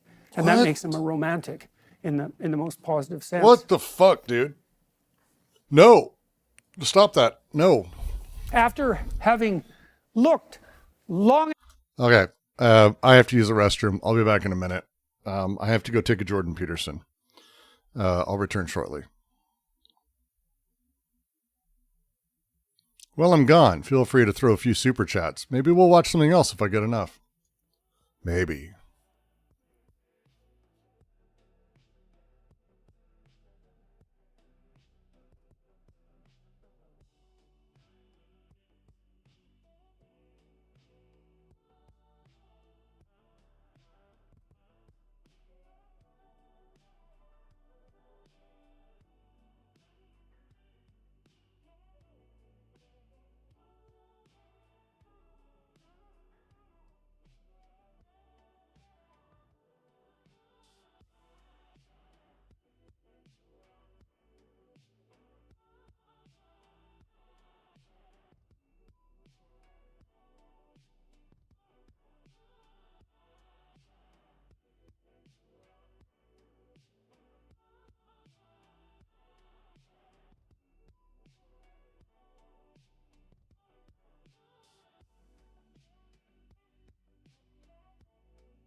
Back to Jordy we go. I'm going to break. It takes a second for me. It takes a second. Hey. It takes a second. It takes a second. Enough between the philosopher's lines and fingers, I say to myself, by far the greater part of conscious thinking must still be included among instinctive activities. It's like, well, there's a sentence for you. It's like all of psychoanalysis is in that sentence. And it's stated pretty explicitly. Well, we think of thinking, and we have thought about thinking historically as a conscious activity. I'm aware of my thoughts, and Nietzsche flips that and says, yeah, there's actually no reason to assume that. It could easily be that most thinking is instinctive. Well, what does he mean by that? Does he mean unconscious? Does he mean implicit? Does he mean biologically motivated? I'm not sure this is a quote either. There's a sentiment that I think is correct-ish.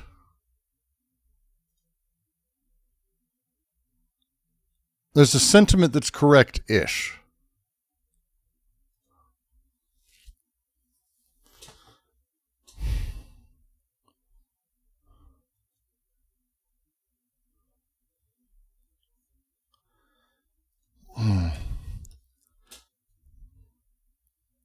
I'm not sure Nietzsche would put it this way, though. Like, there's so much baked into the simplicity of this.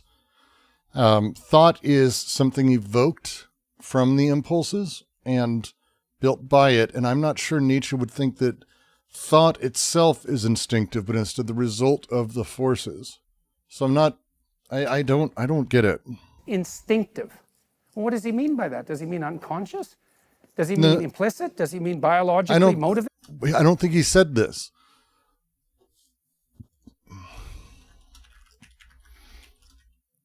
I don't think he said this. I need to find it. Now I need to know what the fuck he's talking about. It could easily be that most thinking is instinctive.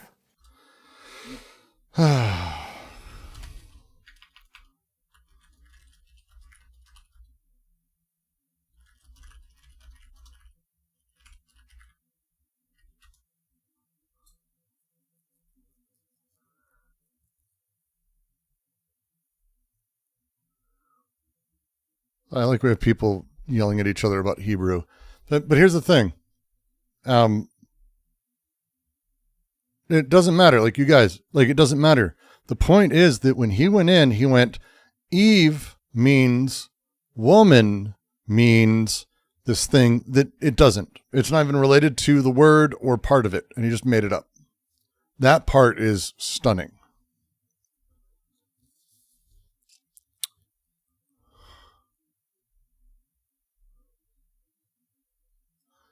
See, this is fucking, I knew it.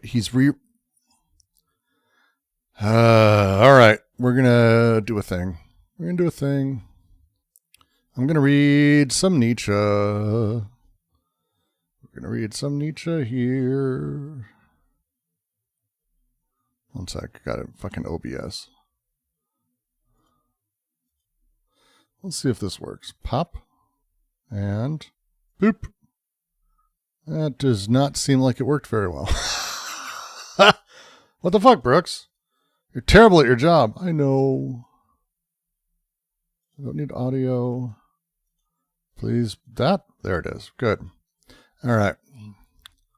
This will work. I can do this. I can do with this. So we're literally looking at 3, by the way. So we're not even really into Beyond Good and Evil yet. And already he has taken this quote extremely wrong by using it wrong. To read, I'm going to make it bigger so you can read along if you want.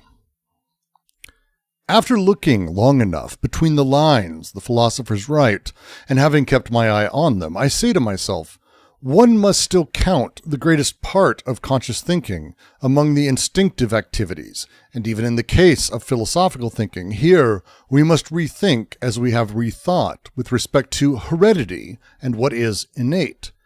Just as the act of birth is given little consideration in the whole process and progress of heredity, so too consciousness is in no decisive sense opposed to the instinctive. Most conscious thinking of a philosopher is secretly guided by his instincts and forced into certain channels. Behind all logic and its seeming tyranny of movement, there also stand valuations, more plainly spoken, physiological demands for the preservation of a certain type of life. For instance, that the definite is worth more than the indefinite, or appearance worth less than truth. Such estimations could still be mere foreground estimations despite all their regulative importance to us, a certain kind of niacere, as may be necessary precisely for the preservation of beings like us. Suppose, of course, that it is not exactly mankind who is the measure of things. This is, it's the tism. I've got it too. It's fine. But it could easily be that thinking is instinctive is not what he's saying here. What he's saying is that conscious thought we should reconsider as being, we commonly think of thinking or thought as an activity we do where we're thinking, and it just comes out of stuff as nowhere. But what if instead conscious thought or unconscious impulses and forces, what if there isn't a break between them? What if actually the thing that drives conscious thought, the biggest part of what drives conscious thought is actually those impulses? This is not saying most thinking is instinctive. This is separating the two and then reaffirming them. This is the same way. This is basic shit. God, fuck. What does he mean by that? Does he mean unconscious? Does he mean Yes. implicit? Does he mean biologically motivated? He means all of those things. And that opens up the entire landscape of psychoanalytic speculation, the deep unconscious. And that last line is basically it. Supposing, of course, it's not exactly mankind who is the measure of things. He's not. I mean, Jordan Peterson is going to say, like, God controls all this, but that's like the joke. So the idea that our good job, buddy. Thinking is characterized by implicit bias, which is part and parcel of the claims put forward in the current culture war, and which is true in some sense. Which is literally the point Nietzsche's making. Is also predicated on the idea that much of our so-called thinking is a reflection of deeply instinctive activity. Yes. I'm terrified that he got that right. And you might say, well, why would you think that? Well, most of the complex things you do, your body doesn't let you think about. Right? So you don't get to control your digestive processes because you're just not smart enough to do that. And if you start... That is... I mean, it's... he comes right up to the precipice.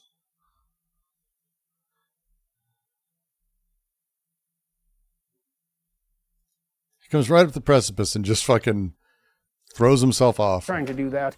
Well, good luck to you. You're just going to mess them up. And so anything that's important is already taken away from you. Jesus fucking Christ. This is not the point. What the fuck, dude? How much of the right wing is driven by actual philosophy? I mean, look, there's no such thing as conservative reactionary philosophy. It's one of the challenges. It's one of the challenges of sort of being in that position. The way that reactionary thought works doesn't allow itself to have the secondary contemplative sort of thing as things go. So, yeah. Centaurs, thank you for the $20 and 20 Mexican pesos. Off topic, or is it 200 pesos? I don't even know. I can never tell. I hate that they do this. Off topic, but have you seen Life of Chuck? I have not. Is it good? I know it did really well at Tribeca or Toronto. But I did not see it. If it's good, I'll check it out. I did watch Weapons earlier today with my brother, and it's really good. $1 20 pesos. Well, thank you for the buck. So there you go. Thank you for the buck. It says 20 Mexican dollars, which is, I don't even care anymore. I say it on YouTube, just say it. You have, like, of all the things that you could put AI to use for, this would be one. Just have it fucking say some other way, so that way it's not just some weird, stupid shit. Loved it, felt to lose. Weapons is amazing. So Weapons is a about how we treat violence against children. And I'm not going to say much more. It's really, really, really, really, really good. And Zach Krager is a genius. It's 2 films in a row that are both unique, do very daring, interesting, odd things, have exceptional writing, music, and production and filming. That's 2 for Zach Krager. Good for one of the whitest kids I know. Which will never get old to say every time he does something. Yeah, I'll look up. It's Life of Chuck. I'll check it out. Is Weapons a Deleuzian technology film? No. Yeah, don't look it up. Just if you get a chance and you like good horror. Well, the first one he did Barbarian, which I thought Barbarian was like a breath of fresh air in the horror world. Like, it's amazing. This is, I think, better than Barbarian, and I'm going to have to rewatch it because I think it has much deeper undertones, even than what I was taking away from it. It's fucking great. But do not look it up. Just go see it if you like horror. You have to like all the types of horror that exist. If you do, you're going to love it. It's very, very, very, very good. Very good. Back to horror. The really complex activities, they're run automatically in the background, while thinking. You ignored it? You know what? It's fair. I'll just let you know. Oh, fuck, Weapons was good. It wasn't what I thought it was going to be, and then it ended, and it's a genuinely enjoyable, horrifying, awful, wonderful film. Barbarian was phenomenal. Weapons was solid. Some of the plot elements I wasn't satisfied with. I found it deeply satisfying, but again, I think, and I can't say why, but June, my brother and I watched it over Discord together. Can you imagine how that felt for us, given the topic? As this conscious element, there seems to be an element of that that's voluntary, but how much of that is involuntary and unconscious? Think about this, and Freud and Jung thought about this forever.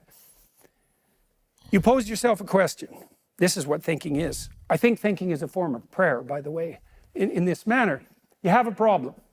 First of all, you have to admit.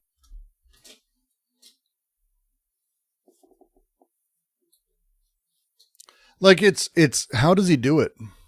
Like, how does he just doesn't care. How does he just doesn't care about what he reads.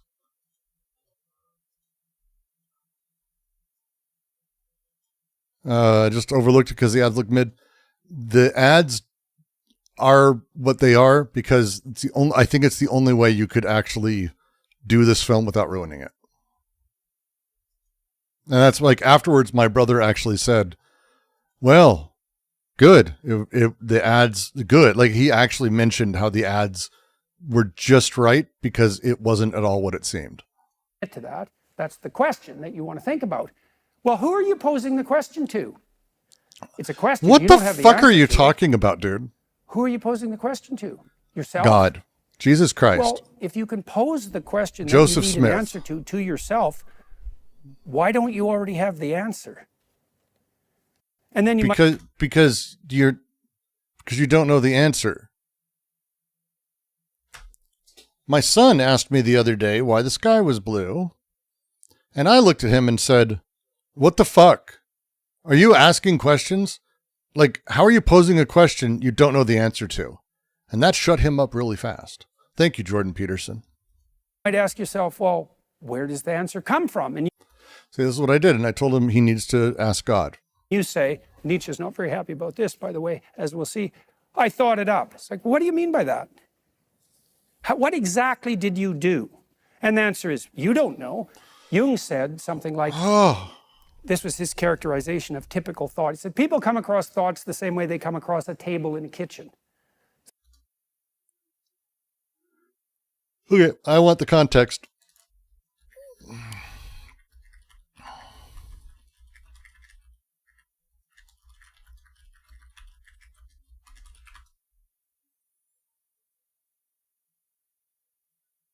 I I want context. He put this in quotes. No results. Good. What the fuck? Let me try that again. Did I mistype something? People come across thoughts the same way they... I did mistype something. Jesus Christ, I'm tired. Sorry.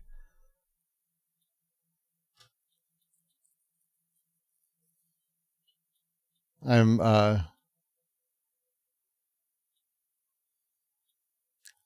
mean, it's...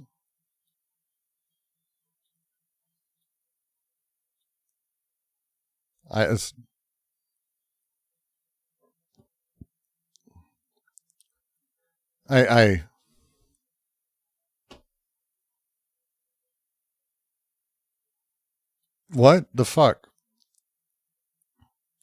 There's nothing. The AI answer is the metaphor. I have to read it because it's terrible. The metaphor, people come across thoughts the same way they come across a table, suggests that we experience thoughts as external, solid, objective phenomena rather than as internally generated, transient mental events. This perspective is intuitive but inaccurate description of the nature of thought, which is complex electrochemical process in the brain. What the shit am I reading? What the shit am I reading? This is what the fuck, man? What is happening? All right. Rumination. Why do people obsess over things? Is this here? Table. Where's table? No, nope. There's no word table in this. I can't find this. Do I plan on becoming mainstream to combat right-wing thought? I don't plan, but I would hope that things I would do would enable emergence and emancipatory creation of things that other people can take part in and that I can be a small factor in that, which means ultimately working against reactionary thought. Yes. But I don't know about becoming mainstream. I have over 1,000 hours of me reading Anti-Oedipus. I'm not sure that I'm the kind of guy who's going to be charging ahead. I can't find this quote. I can't find this. I can't find this quote.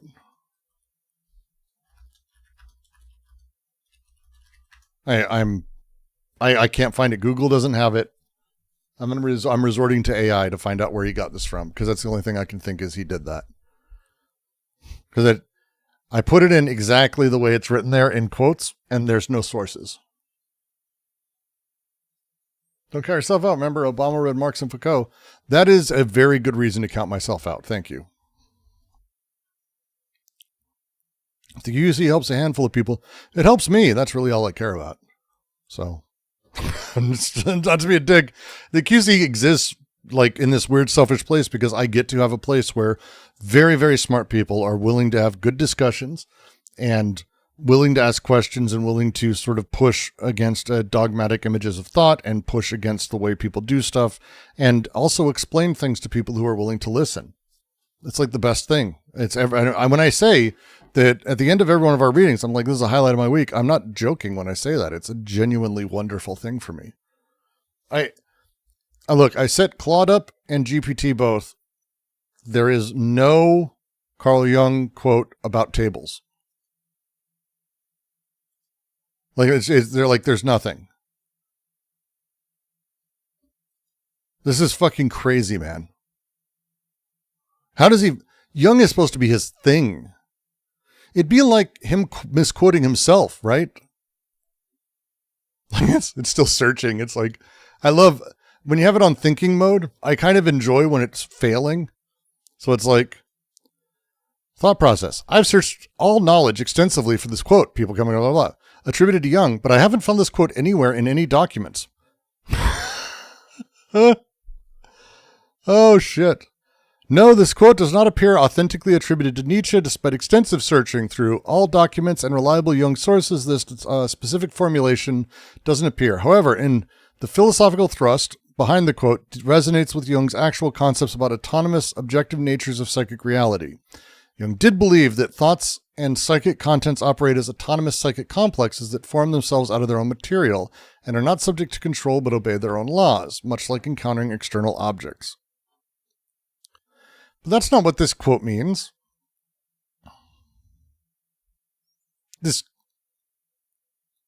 I'm 99% sure that the quote is like a play on. One second. Like the AI is just like, yeah, you're so smart for figuring this out, but it's like, that's not what it means.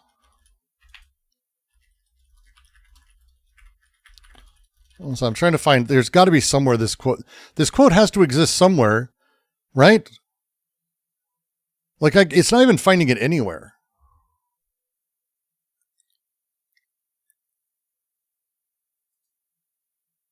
This is so weird. It's not a quote. This is so fucking weird, dude. What the fuck is this? Google doesn't have this. How does that work? How do you fucking make that up? No results for people come across thoughts the same way they come across a table. There's zero. Google has nothing. Sorry, I'm rabbit holing on this, but like,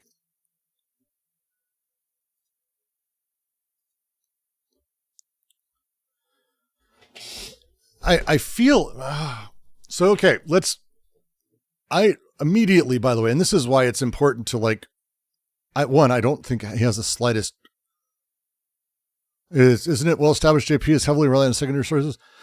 I put the exact quote into Google and it has zero, like no one's ever typed this before on Google.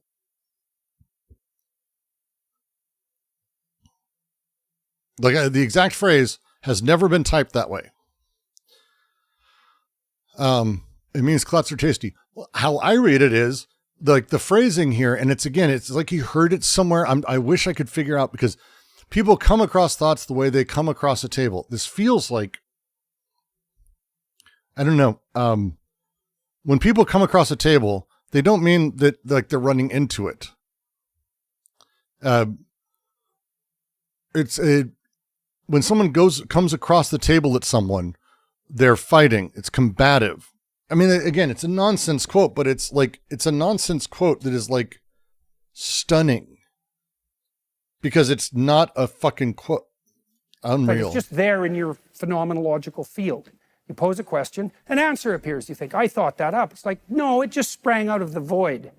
And then you apprehend it. And maybe you'll take credit for it, but you probably shouldn't, because at minimum you could say, if you came up with an answer to a complex question, the probability that the long dead spirit of some philosopher operating within you generated that answer is certain.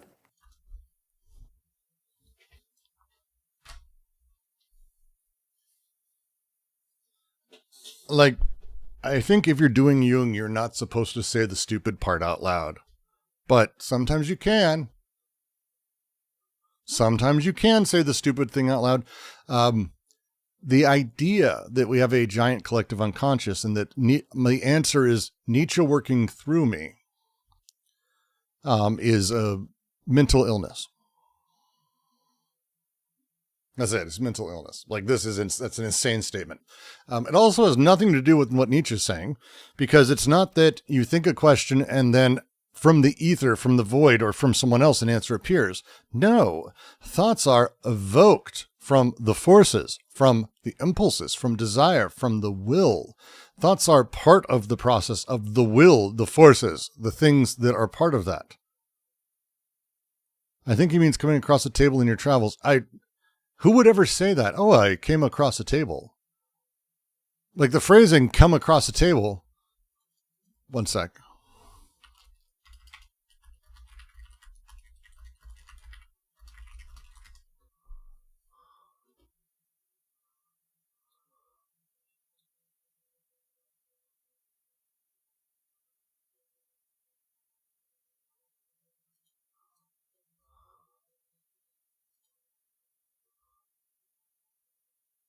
This is so fucking stupid. Why am I doing this?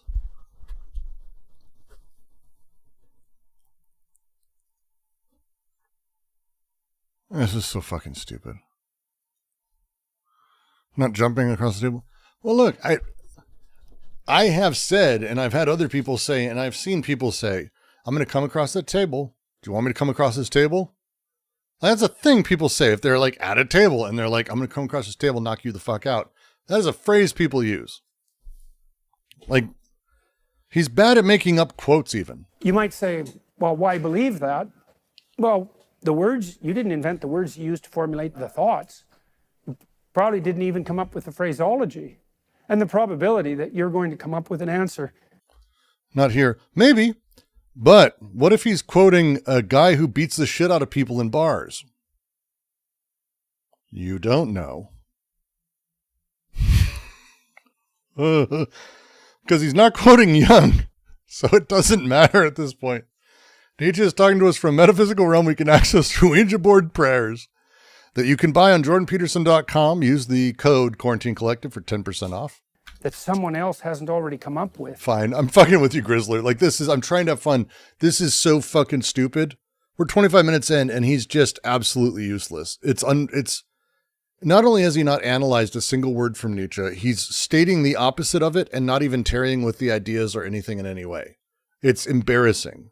It's so embarrassing every time. That's implicit in what you already know. It's very, very low. Maybe you'll do something original, but hardly anyone ever does. And thank God for that, because how many original ideas do you need or want? Because, we're naive. We think, well, creativity is an untrammeled good. It's like, that's utterly clueless proposition. Most creative ideas are destructive, and of those that aren't creative, most are just simply wrong. Not high enough to accept ghost spirits in my mind. Look, I've been high enough to do that, and I haven't had this happen, so. Barnes would rethink his ideas if he saw this. I love you guys. Do you think Baudrillard is overrated? I think it depends on what you're rating. I like Baudrillard. But, depends. I'd pay for him to just do a straight reading. Like, he wouldn't be able to do it. It's vanishingly small percentage of creative ideas that are actually going to be practically implementable in a positive sense. Disagreement. All ideas are creatively special and then implemented in a creative sense. All of them. Because there's no such thing as a derivative idea, not in that way. Sorry. That's why most businesses fail. That doesn't mean they're not necessary, right? They're necessary, but they're not an untrammeled good. By far the greater part of conscious thinking must still be included among instinctive activities. And that goes even for philosophical thinking. So that opens the question. The postmodernists went mad with this. Well, what are the unconscious motivations for the putting forward of philosophical propositions? And then they leapt too quickly again to the answer. It's all colonialism, it's all power, it's all domination. No, stupid. No one, that's not...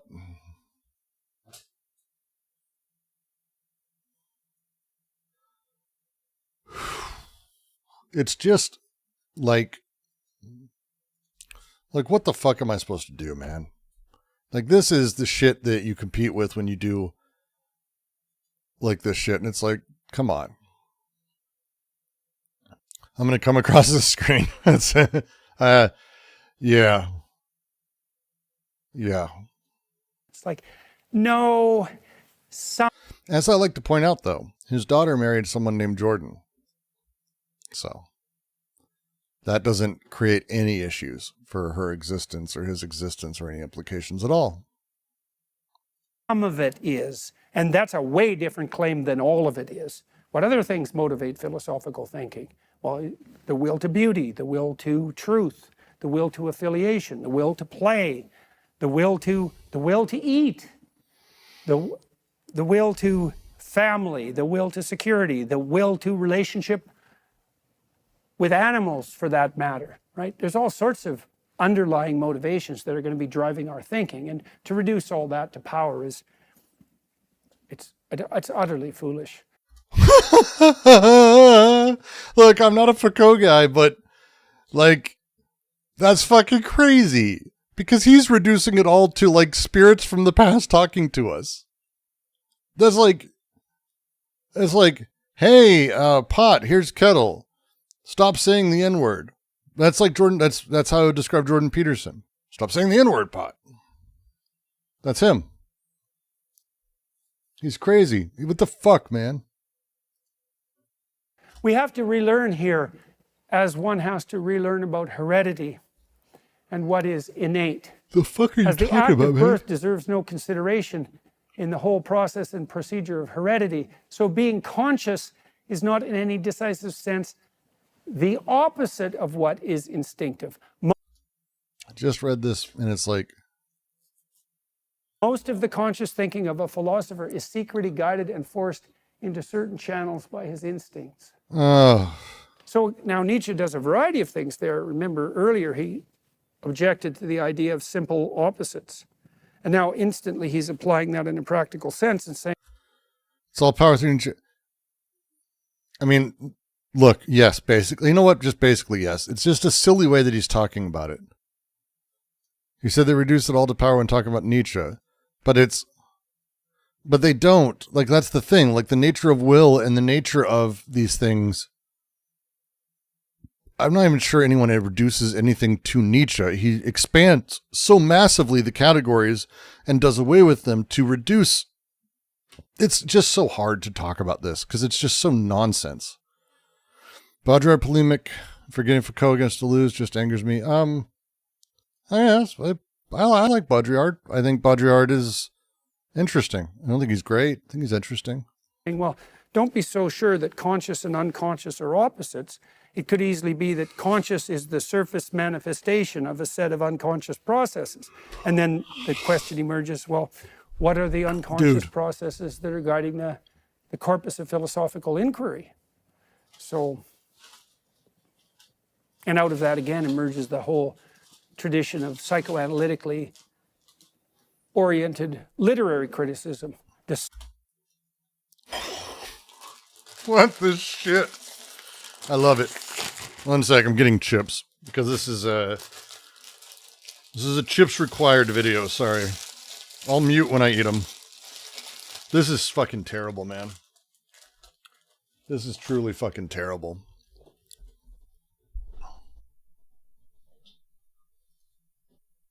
A guy called Deleuze theory a theory of fiction? Sure, because he came at things differently. Search for biological motivations even in literary productions. We talked about the fact that the Freudians, the simple-minded Freudians, tended to reduce everything to sex and power.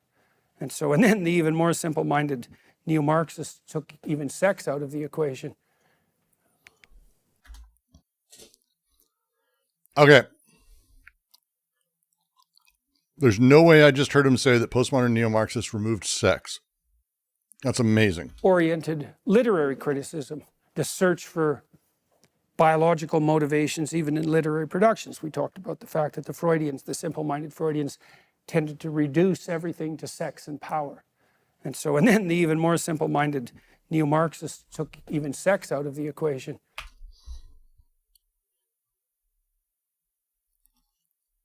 Who are you talking about? Yeah, Foucault. Exactly, Foucault, who... Stories of Foucault is that he liked being fisted in... Like, come on, dude. They took sex out. He wrote about this shit. He wrote extensively about sex. Like, who are you talking about? I'm trying to think, like, who's the ascetic sort of non-sexual... Like, what the fuck, man?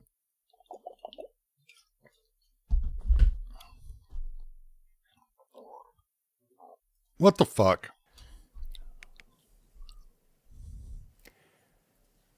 You can't. And then the even more You can actually watch as he's confused when he switches slides. Watch his eyes. This is amazing. Neo-Marxists took even... Here, he's about to hit the button to switch slides because it's behind. He's got the teleprompters on the other side of him. And again, he doesn't understand presentation mode. But watch his eyes glaze over as he like goes, "Oh God, I don't know what I'm doing." Sex out of the equation. You can't quit. Dude, you have to be able to bullshit better than this, man. I expect so much more out of you than having to read like the first few sentences without, if you can't skip to the next slide without stopping, like you know, breaking things apart. The falseness of a judgment is for us not necessarily an objection to a judgment. So that's a new proposition, especially in the wake of the Enlightenment, because we tended to make the assumption that if it's false, it's wrong, right? So there's a moral issue that immediately emerges. Not only is it incorrect if it's false, it's also wrong if it's false. And so Nietzsche is questioning that. In this respect, and he's doing it ironically, because he's not really making a case for falsehood as such. He's beginning to make a case that, well, a case that expands out in multiple directions, that what constitutes the truth for us is not so obvious. It's not merely the objective, it's not merely the subjective. What we mean by truth when we use the word truth is in itself a mystery. So one of the things that Nietzsche will point out, as we'll encounter very soon, is that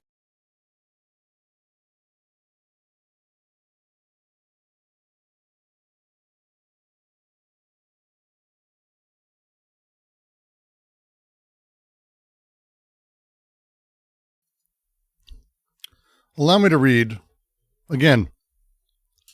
This is now the fourth aphorism.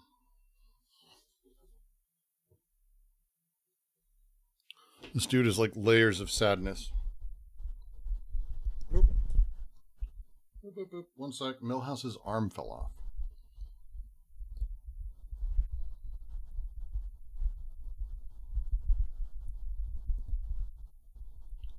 Excellent. Thank you. Thank you for allowing me to attach Milhouse's arm. Cat or dog? Dottie girl? Dottie? Neither. Unless it's Dottie and she's wondering. I have no idea. We got one of each, so it could be either one. The cat is very, very, very white and has no definition. So she looks like a big fat puffball, despite not being a big fat puffball. She's just a big puff. The dog is a Jack Russell Rat Terrier mix. Just one of my favorite dogs I've ever had. Maybe the best dog I've ever had. She's just very sweet and smart. It might be the cat. The cat comes in here and looks at me and then wanders away. Very strange animals sometimes. Dumb as a rock. And the falseness of a judgment is for us not yet an objection to a judgment. Perhaps our new language sounds strangest in this respect. The question is how far it is life-promoting, life-preserving, species-preserving, perhaps even species-cultivating.